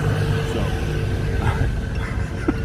Yeah, it's to each with himself, right? yeah. He made me promise. My dad made me promise that I wouldn't crack jokes at his funeral. Yeah. So it's not gonna be fun anyway to be there. Please tell me that you've already liked and subscribed. You can't be watching this and still not having done that, can you? Come on now. Let's get this done. Like the video, subscribe to the channel, because then I can stop making these like pause videos for you. Would save me a lot of work, would save you a lot of viewing time. Everybody wins. Let's do it. So we were talking about Leila Hormozi, and like full disclosure, like I've always, like, people have asked me about her, saying, oh, she's such a like a role model for a relationship, and I've always been sort of like very on the fence about it. I can probably find my text messages as well as about it, so just to prove it, like I'm not. I get it. And I don't even know what you're going to tell me, but it's always like, meh, I don't know, man. It's yeah. But you know, go on. I'm curious. Like, what's the Leila Hormozi? This week or last week, she put out a thread how she met her husband, which is cozy and nice. Yeah. However, it showcased that she was doing 50 dates before she met her husband, and she was going on one date before she met her husband. And let's say we can do statistics right here. How many of those men did she sleep with? Converted, since we're talking Yeah, about exactly. marketing. Yeah, that's a funnel. Yes, before she met Hormozi. And then we were just talking about, you know, to not take anything away from the competency of Alex Hormozi. No. That both of them are very successful business people individually, very smart, very uncanny, and together they became this powerhouse of a team. Yeah. And to each their own. Yeah. So if people are contemplating their dating strategies, this is actually a very interesting case study. How apparently you can't get to Alex Hormozi. Leila's like this. He sounds like he doesn't care. He doesn't give a fuck. You know. No, true. He's making so much money. She's making so much money, and together they're super successful. If I had to wager, like if I had to put money on it, if Yes. I were a betting man, and you would ask me like, oh, will they still be together in 10 years? Oof. No, bro, I don't see that happening. Because because Leila can provide for herself. Actually, Yeah. to put it like this, Yeah. Legend goes that she even knows more about business than Alex. Really? Because you see her on individual podcasts where she gets invited. Yeah. And if you're gonna, I'm not an expert, but let's say you were gonna compare and compete their business savvy, she's out Sharp. there. Sharp. Echt. Yeah. Like I'm a hardcore misogynist, so I don't look at women. Yeah. No, but yeah, and it's like also like I like to like Dutch has this word like where you fake a little bit, like candy, snoop. Yeah. You know. Yeah. I like to view little tidbits of little candies that you can take from relationships. Nibble at it. Yeah, nibble at it. Yeah, Yeah. yeah. From styles that I hear. Oh, okay, this guy's doing that. Yeah, It's that makes just sense. interesting, you know? Yeah. To each their own. Especially in this modern day and age, we don't even have time to go about judge other people. We just have to take care of our own. Right? True. Yeah. So one of the I asked you about totemic, and one of the other words that you use, also in the book, also now in the talk, is sauce. I really like that word. Yeah. So expand upon that, because it's a great word. It encapsulated so much. Actually, really funny. I met up with not to disclose, but I went to a city in Spain near the Costa del Sol, where you went recently as well. Yeah. If they're That was Arno fun. fans. Yeah. Yeah, no, they always stalk you wherever you go. So, Yeah. I met up with a Twitter friend there, and I actually used the American version there. We were talking, and I said drip, you know, and he just started bursting, cackling with laughter. He said, Yeah. "Yo, Fury, I never expected to come out of your mouth that word, you know." Yeah. And he said, "Yeah." I said, "Well, it is a word, right?" Yeah, but sure. sauce reminds me of the Italian equivalent. It means so I always butcher this word, and Italian people always hate on me. It's like sprecciatura. Sprecciatura. Sprecciatura. Yeah. Oh, I know what you mean. Yeah. Sprecciatura. Right. This is like the coming across as like really, I don't know, let's say charismatic or prepared without actually doing any preparation work. It's like natural. It's like yeah, exactly. And Sprezzatura. this natural carelessness, Yeah. this devil may care, this very carefree vibe. If you just go on those IG pages, Italians have that in spade. They wear, for example, full suit, but then, for example, they wear a double collar, something that's super ugly, or the tie is over their pants or something, and they do it on purpose, so to attract attention. Just to Because show exactly that they're cool, you know, that they know more. I don't and care. So tying it back to like sauce, it's about knowing all the tenets, what is cool, and then the final step, the last heroic step is to just not care about it. Yeah. I even said it to my friend that everything you see of my wardrobe these days, for example, this tie, it's more than 5 years old or something. Yeah. All those things was about being interesting 5 years ago the younger kid, Yeah. but now it's more, you know, it was trying to be interesting, and now I use it, and it's like full circle for me, you know. Yeah, I so- just pick up this tie, I think, oh, this tie is super old. People don't know. People don't care. Yeah, now you know, but you know, Yeah. you know that, and that sauce is about. They say you can't teach it, you know, of course, but or the famous adage is like, if I ask you the question, do you have sauce? And you think, do I have the sauce? You don't have it. No, I don't You have it, have exactly, yeah. You know, and but how do you Sprezzatura. give that to a young man, a kid, and he's like, I want to be cool, right? Yeah. And then I have these tweets that always says, if you try to be cool, you're not gonna make it. You know? Yes. Just stop trying to be cool. Maybe one day you have a shot at being cool. Yeah. You know, and that's why. And that's also being around it, I think. Seeing Yeah. it up Oh, close. yeah. Most definitely. Yeah. I can give a nice case study that I did in my Telegram channel in Bucharest. Yeah. I met subsequently first Tristan Tate and then a 15-year-old boy, and both from an optic point of view, they had like a swagger kind of walk. Yeah. They had the sauce in a walk. Yeah. If we're trying to deconstruct it. Yeah, I see. However, we see somebody as current day and age, Tristan, at the end of his journey, the latter part he's not done. No, I got what you mean. Yeah. yeah. The latter chapters of a book of his story. Accomplished gentleman. Yes. Yeah. You see that, and he walks like that, and he's earned his stripes. And then he thinks, well, you know, he doesn't know. He doesn't even think. He No. just walks like that. Yeah. But then the next day or something, I met this 15-year-old gentleman who walks. He's cool. He beat me in a couple chess games. His elo rating is high. Oh, smart guy. Smart guy, competent, and he has potential. Yeah. But he just walks with a swagger. I look at that, and it's not that he has zero sauce. Yeah. But I look, it's devoid of what is completely the sauce. Yeah. And that I is see. about maturation, Yeah. experience, nuance, insight, Yeah. timing and place. And I'm thinking like, bro, you don't have to walk like that. Nobody's you know? If you're It's not looking at this, real. bro, you know? Yeah. And then, but he will learn that, you know, he's doing his stuff. I You respect could it. even say it's not authentic.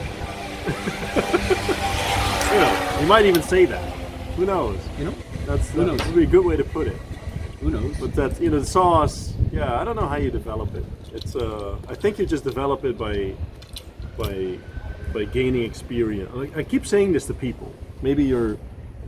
Love your input on it. And then Arno, like tying back to, let's say somebody would ask me this live on a podcast, you know, sauce. If you were to Google the definition of sauce, Yeah. let's say you make a tomato sauce, Yeah. right? What has the tomato sauce? It has to marinate, Yes. you Yeah. know, to make a That does. metaphor, and it Yeah. has ingredients. Yeah. And usually a young boy, the reason why you don't have sauce, motherfucker, if this triggers you, is because you don't have any ingredients. Yeah. You don't have the ingredients for a sauce. You don't have a pot. You don't have a pan. You don't know how to prepare the sauce. Yeah. I agree. You didn't marinate the sauce for a couple of days like a good Italian sauce. Yeah. You don't know you what have to the reduce it into the its essence, right? yeah. Yeah. You don't have the especially Yeah. that's how you make a good sauce actually. Exactly. Yeah, to Yeah. get the essence of it, actually the gist of it. Yeah. And they don't know what to apply it on. So they'll think, yeah, I'm gonna use my sauce with my crackers or something. You know, that's what they're lame. doing. Yeah. It's lame. The sauce is meant for this, or let's say some certain spaghettis are more chunky or this and that. You need a different style of sauce. Exactly. And that's that versatility, that improv game, you know. I keep saying this to people, and I love your take. I keep saying like the game is easy, and these days you have dating apps, you have Instagram, you have all sorts of things. But if you dress well, you've made something of yourself. You're a good conversationalist. It's super easy. Okay. But half the time people agree with me, and half the time people say, "Well, I mean, that's easy for you to say because Okay. now you are where you are." Okay, you're on the tail end of that, yeah. Yeah, like I mean, like take Tristan for example. Sure. Guy walks around in $10,000 suits. you know, Savile Row suits. Yeah, brings the Beautiful suits. Lambo or the Lada, whatever, you know, G car. He can pull in a Lada, and by the way, he can pull in a Lada and a t-shirt. So. Yeah, exactly. Yeah. A sweatshirt. It doesn't matter. But and that's actually a fair point. Like I can show up in a tracksuit probably, Sure. and still. We're gonna test this. Yeah. Well, he might. That's actually good. It's a good I'm gonna thing. do the next one. Actually, the next, because I don't. So I really love tracksuits, but I don't own a lot of them. I'm gonna buy one at the Primark, you know, or the Aldi or something. Just pull women in tracksuits. I own the official The Adi? war room. Oh, that's cool. Yeah, That's that's cool. right. Yeah, pull in the next one. Yeah, it's like velvety and you know, cozy. Yeah. Anyhow, so now the game is sort of easy, but it took quite a long period of time for it to get easy. Like it's similar, maybe it's similar to chess or any other endeavor. Yeah. Right? Where yeah, I can easily beat you, obviously, Mhm. but it took me 10 years, 5 years, Yeah, whatever. I get it. That's the. I mean, maybe that's mastery. I don't know. In terms of conversation, like I talk to so many people over so many years, so Yeah. now conversation just flows. Sure. Even- Yeah, you're great conversations. Thank you. Of all the, so, you know, when they say, what is it, past your prime? Yes. You know, your golden era. Let's say people were like, Fury's gonna peak at that James Altucher show. I was like, yeah, you know. And I was thinking how I'm gonna top that, but of all the conversations I had after that one, ours was one Oh, of the. I appreciate that. I was That's thinking awesome. like, Yeah. why was it so good? Then I was thinking, of course, the other dancing partner was you. Yeah. It's good. Yeah. But that's a very good way to put it. You're in a dance, and like sometimes it's the same with sparring, right? Sometimes you spar with someone, and they never. I remember sparring a couple months ago. I sparred someone I never sparred before. Sure. And he said beforehand, like I never did this before, so obviously I'm not gonna beat him up. Like that would be lame and gay. So we just go at it, and we have fun. Like I'm controlled, and he has the best time. Because if you're sparring with someone that knows what he's doing, that's awesome, right? If he's controlled. Yeah. But every once in a while, you either have someone that goes way too hard, or you have two people that don't know what they're doing, which is it doesn't look good and it doesn't feel good. Yeah. Like you're not learning anything. Especially it's not feeling good. Yeah. Yeah, exactly. Yes. But it just things just flow if you have either one experienced guy, but the best thing for two experienced people Yeah. that can actually hold a conversation. Yeah. That's awesome. Like it just goes, it just flows. I have something to share about that. So within science, there is the process of learning. You can Google this to get the full list. There are 4 steps. It goes from incompetence to competence. And let's say you got your driver's license or learned how to ride a bike. Then you will know what I'm talking about as an example. Yeah. There's first unconscious incompetence, Yeah. conscious incompetence, conscious competence, and then the final step that is mastery, unconscious Yeah.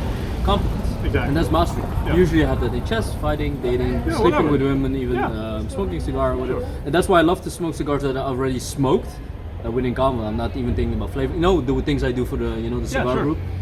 It's because it's unconscious, but there is a competence behind it. Yeah, sure. And it takes those 4 steps. You cannot, unless you're very talented, exceptions excluded, of course. You cannot go from step 1 to step 4.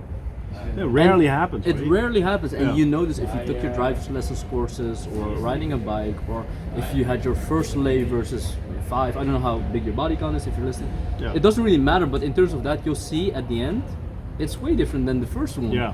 And you'll just feel that, and what are you gonna do about it? You know, put yourself out there. You know. That's it. I mean, that's the answer to basically everything. You just have to put in the reps, put yourself out there, and you're gonna suck at the beginning, which is absolutely fine. Like that's the way And of I, life, man. and I think also, you know, big teams are jealousy, let's say comparison behavior, over comparison due to social media. Yeah. People who put you down, Yeah. because right now I don't feel we're putting people down. It's just no, you know. yeah, And- I'm calling people gay, but yeah, that's you know, just but, my thing. But I feel there's a place for that, like this nurture, you know, Yeah. as older gentlemen and giving back, and that's why I like that. You know, my good friend from the same city as Yeah. you, that I take him to the bars that I used to go, Yeah. and I was like, bro, what are you complaining? Look at that.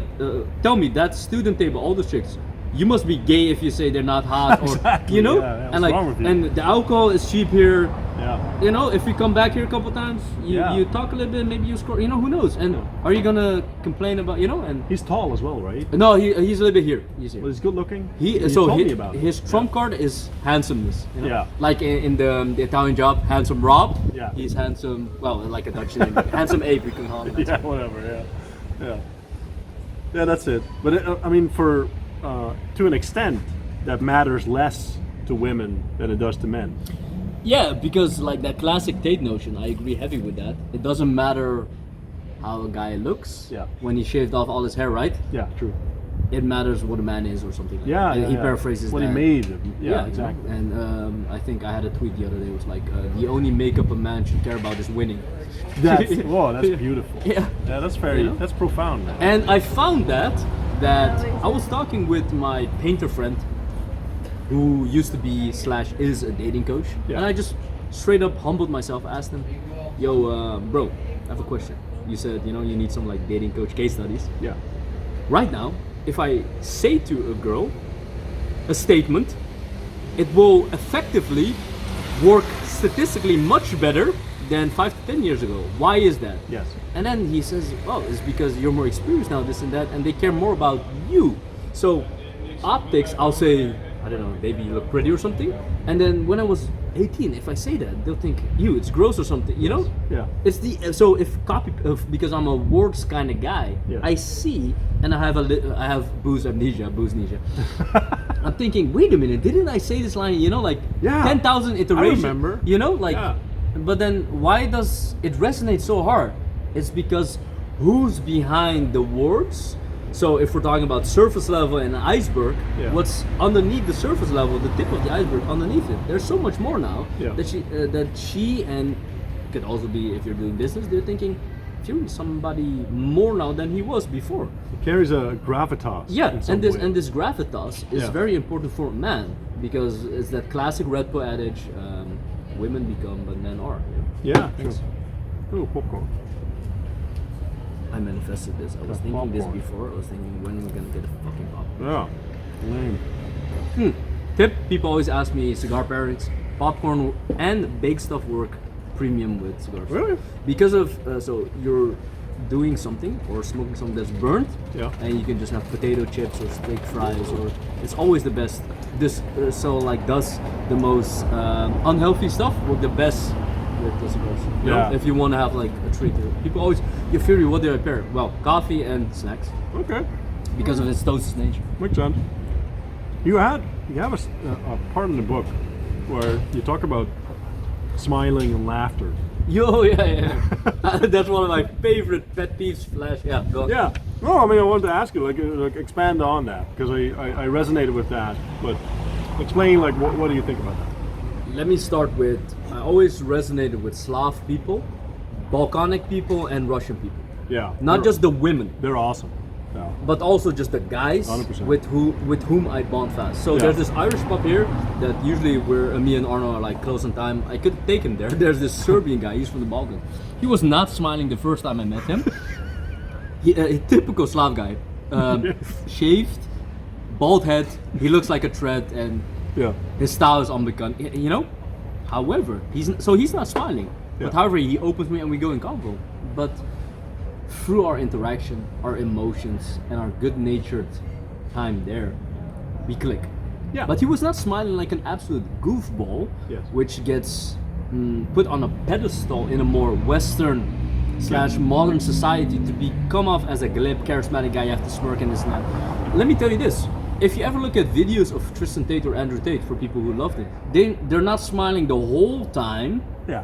If you would measure the full clip, 10 minutes. Yeah. But no, if they're with Arno or they're a lot with Sartorio Yeah. or Sterling, Yeah. then they're laughing if somebody cracks a stupid joke. Yeah, sure. That's human. That's Yeah. normal. Yeah. But it had become apparent in the country that we're living. When I grew up, oh yeah, I'm at the bar, you have to smile like an absolute goofball and this and that. Yeah. And my intuition was always like this, was like, is this it? You know? Yeah. As a young man, you want to assimilate, cater to, you know, the people Yeah, sure. who Yeah, are yeah. popular. But as I met Slavic, serious introvert or this and that people, there's this Russian saying that I wanted to give to you guys that says, don't trust the guy who smiles every second. Oh. When I heard that, I was like, yeah, that's Yeah, it. that makes sense. And then if I talk to a Russian woman, maybe she has heard of this sentiment or something. Yeah. She would not give a flying fuck if I smile every 5 seconds. Yeah. No, it's if I'm a high value man. If I can pass her shit test. Yeah. If let's say she wants more like a provider husband style, you know, Yeah. if Yeah. they're more dating. If I'm worldly enough, you know. Yeah. All those things that are more on the ethics sides, and what I mean with ethics is, can you provide money wise? Are you jacked? Are you a fearsome fighter? Let's say you're broke as fuck, you know? Yeah. For example, that's how in our country Badr Hari got like nice socially women. 100%. He was just a very fearsome man. Yeah. And later the money came. He was in the same age bracket of Tate actually, you know? Oh But, yeah. You know? Yeah. I you know, it's, can I share this? Probably can. I was talking to Andrew Tate, and he said at one time he was. There was a tweet about it, yeah. Yeah, he was set up to be like the backup fighter for Badr Hari, and it didn't happen. But You know, imagine fighting that dude. Holy shit. Yeah, age bracket. Yeah, Yeah. they're similar. That's why I always like the videos of Tate, Andrew. Yeah. That he could have been, you know, on the fighting Yeah. game really far. Yeah. A really cool example recently, of course, I don't know what's going on, but with marketing and stuff like that, you know, I don't know. Yeah. But like, for example, Luke Barnatt used to be UFC fighter. It's really cool, those spars. It's cool. Yeah, cool I to sparred see. him in Marbella. He was good. Yeah, he was better than I was. So guy beat me up. No, because if you look at Luke Barnatt videos on YouTube, Yeah, it's cool. he's cool. 115 kilograms. And Right. like, you know, like 4 meters high. Really interesting to see that he chose to go into world and stuff like that to bring validity to the world. Very cool guy. 100%. Yeah. Really dope. Very in control of it. We have Arno here. He's sparring with Luke Barnatt. Yeah, That's cool. Yeah. No, that's cool. Yeah. Right? I think we sparred 3 rounds. I didn't win any. So, That's good.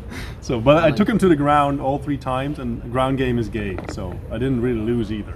Like, Is his ground game good? He doesn't seem like a ground. well, my ground game is shit because it's gay, so I don't do it. But yeah, no, I assume he's better at on his feet. Right. I Like assume if that you're as well. 4 meters high, you're gonna stay on your feet, probably, right? Dude is massive. Yeah. He did say Arno is hard to hit, so I'm gonna put that on a T-shirt. Yeah. From the ample videos that I got from you, you Yeah. should do more with that. Yeah. I feel because your reach, Yeah. you're not the tallest, of all the Dutchmen, No. but you could do more with that, like Yeah. a nice stiff jab. True. Make them overload on their, on your setups. Cool guy. And so, because in every picture we are told to smile, and I don't know if that's on tape or before, but the heuristic was probably a good heuristic to hold in your mind is like whatever the majority tells you to do the opposite. This is one of those things, man. Don't want to smile in every picture. Don't do it. People are going to tell you to look better. It's sure, whatever, but don't smile in every picture. Makes you look like a prey. You know what this reminds me of? Because you asked me about the book, there's always this stark contrast. Let's say you make, like in your journal, like a line in the middle. Yeah. What does laughter mean? It usually is indicative of a positive emotion. Yeah. If we're living in a quite gloomy day and age where people, we have to pay their bills, inflation's coming, Elon is taking off Twitter, I don't know what you're feeling negative about. Yeah. If you see somebody smiling, you think he has positive energy to bring, Yeah. which is on the optics side, aesthetic side. Yeah. But what it actually usually means, if you and I are having fun and we crack a couple smiles, it's a good joke, I think it's funny, we laugh. Yeah, sure. There's something there that comes from the internal that I was feeling, okay, Arno is being funny here. And Yeah. what I mean by this, it's almost like an artist to try to label these things, try to give it a space to say, haha, this was funny, right? Yeah. But when something is funny, and there's that authenticity thing again, it's genuine. Yeah, exactly. For example, if you'd say something that I don't agree with this whole convo wasn't per se, but let's Yeah. say, oh yeah, so sometimes there are, for example, anti-Andrew people, Yeah, haters, sure. for example, because Happens. whatever. Let's say every time you bring it up, I think, let's say I don't like him, I met him, he's a great guy, I don't, but Yeah. and then I won't go into that, and you'll feel that maybe on this if I want to stay genuine. Let's There's say- no response. There's no response, and you think, I'm okay. pinging, but there's nothing coming Right? back. And these Oh. are all these emotions. That is not just laughter, but all these emotions tying it back to like this full man, this universal man, the Renaissance man. Yeah. As a man, you have to integrate all your emotions: sadness, tragedy, positivism, heroism, courage. And then if you're feeling it, like just give it the time and space. And sometimes, for example, we were tying back to like funerals of loved ones and stuff like that. Sometimes the proper place is for yourself, that emotion. Yeah. It's not meant to be showcased, and this understanding of that is what is missing this day and age. A young man would come, so I can't laugh, so they would misinterpret it. Yeah. Like, no, let's say No, that's the autistic. take that's of it. let's say you're for example, you choose to start a monogamous relationship, and your Yeah. girlfriend says something extremely funny. Doesn't usually happen, by the way, but Women aren't funny. That's true. but they say something so funny. It's like so absurd, and so like you can't but help but laugh. Just laugh. Yeah. She's not gonna think less of you in that No, moment because it was real. It's sincere. It's Yeah. sincere, Yeah. and that's a big tenet of it. And this alignment of that emotion, and most guys have a disconnect with it. That's True. It's funny. I was in Marbella, Yeah, sure, go. and one of the guys that Great city. yeah, it is. It is true. and one of the guys that was there, we spent like 4 or 5 days together. Cool. And at the end, we're smoking cigars, boozing. Did you go to obviously. that Sky Bar at Porto Banos? No, I didn't. Like I didn't have the time. Next time. It's yeah. a nice one. And yeah, I have to go back there. It's great. And so we're finishing up, and he says, "You know, Arno, of all the people that I met here, you are the most different to what I expected." So I'm thinking, like, is this like a compliment or an insult? I like a jab, yeah. Yeah, I'm not sure, right? So, well, you know, explain. He says, well, I saw your videos, like the YouTube videos, the short ones, and you're always really serious. But when you're here, you're not serious. You're having fun. And then it's actually funny because usually when I'm around people that I like, I'm having fun, man. I'm enjoying myself, 100%. I'm not being like all serious and stern and being like a judge. But people sort of get an image of you, and then that's the only thing they see. You know, I was reading this thing about Nietzsche, and this is in the book Thus Spoke Zarathustra, the famous. That was a hard book, man. The famous Übermensch book. Holy shit. And there's the 3 transformation of the spirit. Yeah. And I won't bore people to death with all of them, but the last one is the child one. Yeah. And a child, it's also in the book, a baby. Yeah. He has no role to play. True. He is most himself. He's super playful. It's pure. It's pure. Yeah. And in this purity of flow, or in a certain respectful reciprocity between you and I, Yeah. or I can imagine this war room guy, which a lot of war room guys facilitate, by the way. True. As soon as you talk with him, and then you ask, hey, I see the people you follow, are you in the war room? You know, so they're either quite competent or quite overflowing with a quite candid nature. Yeah. And they surmise, yo, are you in the war room as well? Anyway, there's this playful side of them, this nature that is so almost childish, but it's integrated in the full I see what you adult mean. man. Yeah. That you still have it in you, and then when it's available and applicable and perfectly in line in the present moment, why not be the child and have a little fun? That's great, man. And Yeah. so if people were looking for actually a definition of the alpha, that is a definition of the alpha, that you're so on the tail end of your journey, your experience, your maturation, that you're just having fun. Yeah. Look at the prolific Hank Moody derivative of Charles Bukowski. Yeah. Every woman he picks up in the show is just because he's an absolute moron / goofball. It's as if everything he does is to sabotage to get the woman, and that makes him get It the shouldn't woman. work, It shouldn't, works. but it does. And it's quite hard to pull off because it's then try hard, but he's so carefree, so childish. Yes. Yeah. But he knows what he's doing, 100%. Like I someone asked me recently, like, do you get like intimidated by if you're talking to women? And my answer was like, honestly, if I'm out, I'm being social, like I'm not being recharging, right? I'm out here talking to people.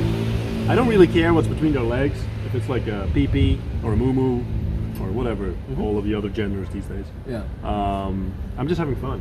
I genuinely don't care, and I also don't care if you think it's bad that I say gay or something. And that's or the lame. abundance, right? Fuck yeah. Abundance. Fuck do I care? And then people are sort of attracted, or they are repulsed by it, which is fine as well. Like we wouldn't get along anyway. It's fine. Exactly. That's quite polarizing for sure. people who are into the sphere. Famous self-help guru these days, Mark Manson, used to write a POA book. It's called Models. You can still find it on his website. He still is behind it. Yeah. But there he has big themes about polarization, and this is what Arno has gone about. Yeah. And to be honest, I'm like that as well. Famous, I had this. She's not technically a model. She's one of those IG girls who put, Yeah. Like I'm a soldier because Yeah. I play Call of Duty. yeah, this kind of shit. So I had a date that went quite successful with this Norwegian model. Yeah.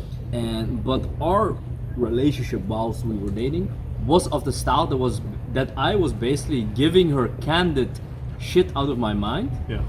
which was basically butchering her. So she would be like, how do you like my dress? It's absolutely ugly. You look like an absolute escort. And then she like, and she was so used to every 5 seconds a snap Validation. guy calling her. Her attention was inflated that she Yeah. was getting guys calling her blah blah, and she just hated that as a woman, that she just wanted to be treated as a human being. Yeah, no, and I said, I see. yo, that dress is unbecoming of you. Put Yeah. that, you know, it's ugly. Yeah. Or, and then she says, what do you think about my ass? It's fat. I looked at your other photo in 2000 XYZ. You were way fitter than. And she says, yeah, you're right. You know. And then I Yeah, told this honestly. told this to my friend, and he was like, yeah, I think she liked you for that. You know. True. I And, think so. and I was not. Oh, and then if people were thinking I was playing a game in terms of like game, I have to neg her or you know. Yeah. I was like, no, this is bullshit. Stop Yeah. doing this. It's This for real. is dumb. Yeah. And you know, but she and I had a good click from like she also had some Asian genes, so there was something behind it, you know. But Yeah. No, I can see. Like, and that's. I think that's. It sort of ties back into authenticity and being real. We used to, like, in the old days. This is like 15 years ago. People would say, like, that you can only attract to the extent that you can polarize, like that you can repulse someone, right? And that made sense. And then someone always sense. brought up, like, what about shit? Now I forgot his name. What's the black comedian that drugged people and went to jail? The old Bill Cosby. Someone always brought up Bill Cosby in that time. So yeah, well, he's doing vanilla comedy. He's like a family man. It's always good. And then, you know, that's the only example. All of the others are like polarizing. And now Bill Cosby is not, you know, he's not family friendly anymore. Sort of gave famous people water, and then he banged them. Yep. That wasn't good. wasn't nice. I think he's out of prison now, isn't he? I think so as well. Yeah. He's doing it. I saw that OJ was out of prison as well for a while, and he was asking Elon, "Can you verify me now?" That's funny. It's funny. That yeah. guy straight up murdered someone, like, Yeah. brutally. Holy shit! The balls it takes to just say, "Yeah, that'll verify me." Funny guy. Well, not to know him, but you know, funny guy from a distance. OJ. Yeah, he straight up murdered somebody. Yeah, like, you know, it wasn't even like questionable or something. No. He had a good lawyer though. Exactly. Good team. Good dude. For fuck's sake. So let me sort of close off with one last thing.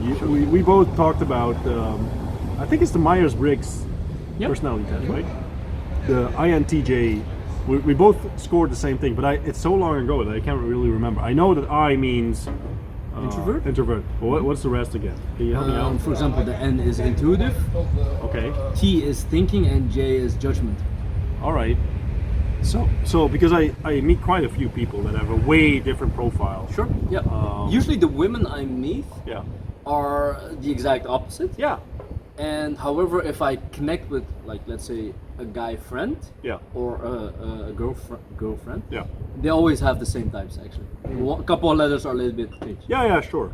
Is that like, when did you do that, the test? I think, you know, like how I say the Myers-Briggs is astrology for guys. Yeah.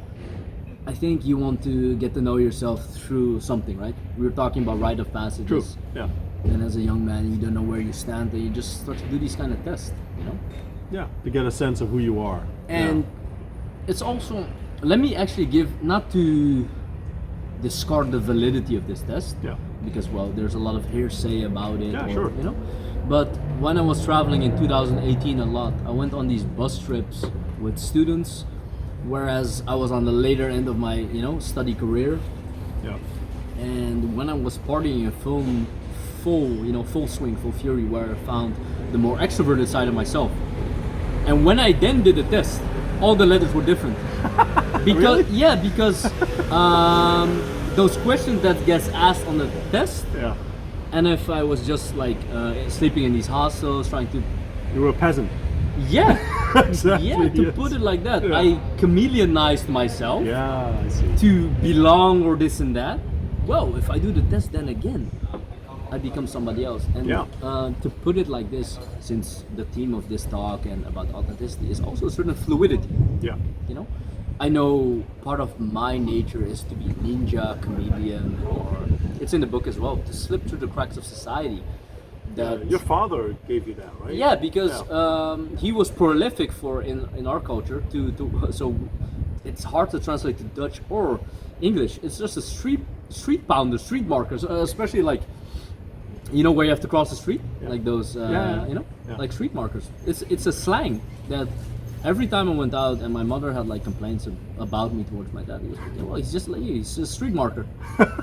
And it's about understanding where you're coming from a genetical point of view, and epigenetically expressing that. Yeah. And every time I'm traveling somewhere, as soon as I board a plane or step on a train or somebody is gonna drive me on a road trip, I feel it in my gut, like this dark passion.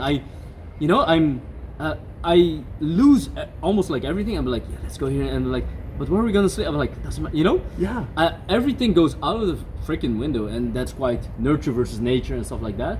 And then I lose all sense of personality types and this and that, but I stick to what is the program. Let's say, for example, my friend, he hasn't gone to as many countries as me. Yeah. It's not a counting game, but if I say to him, let's just go to Croatia, sleep in hostels, it's dirt cheap, let's pretend we're students. Yeah, And he whatever. says, but I am a student. Like, Well, I'll perfect. just perfect.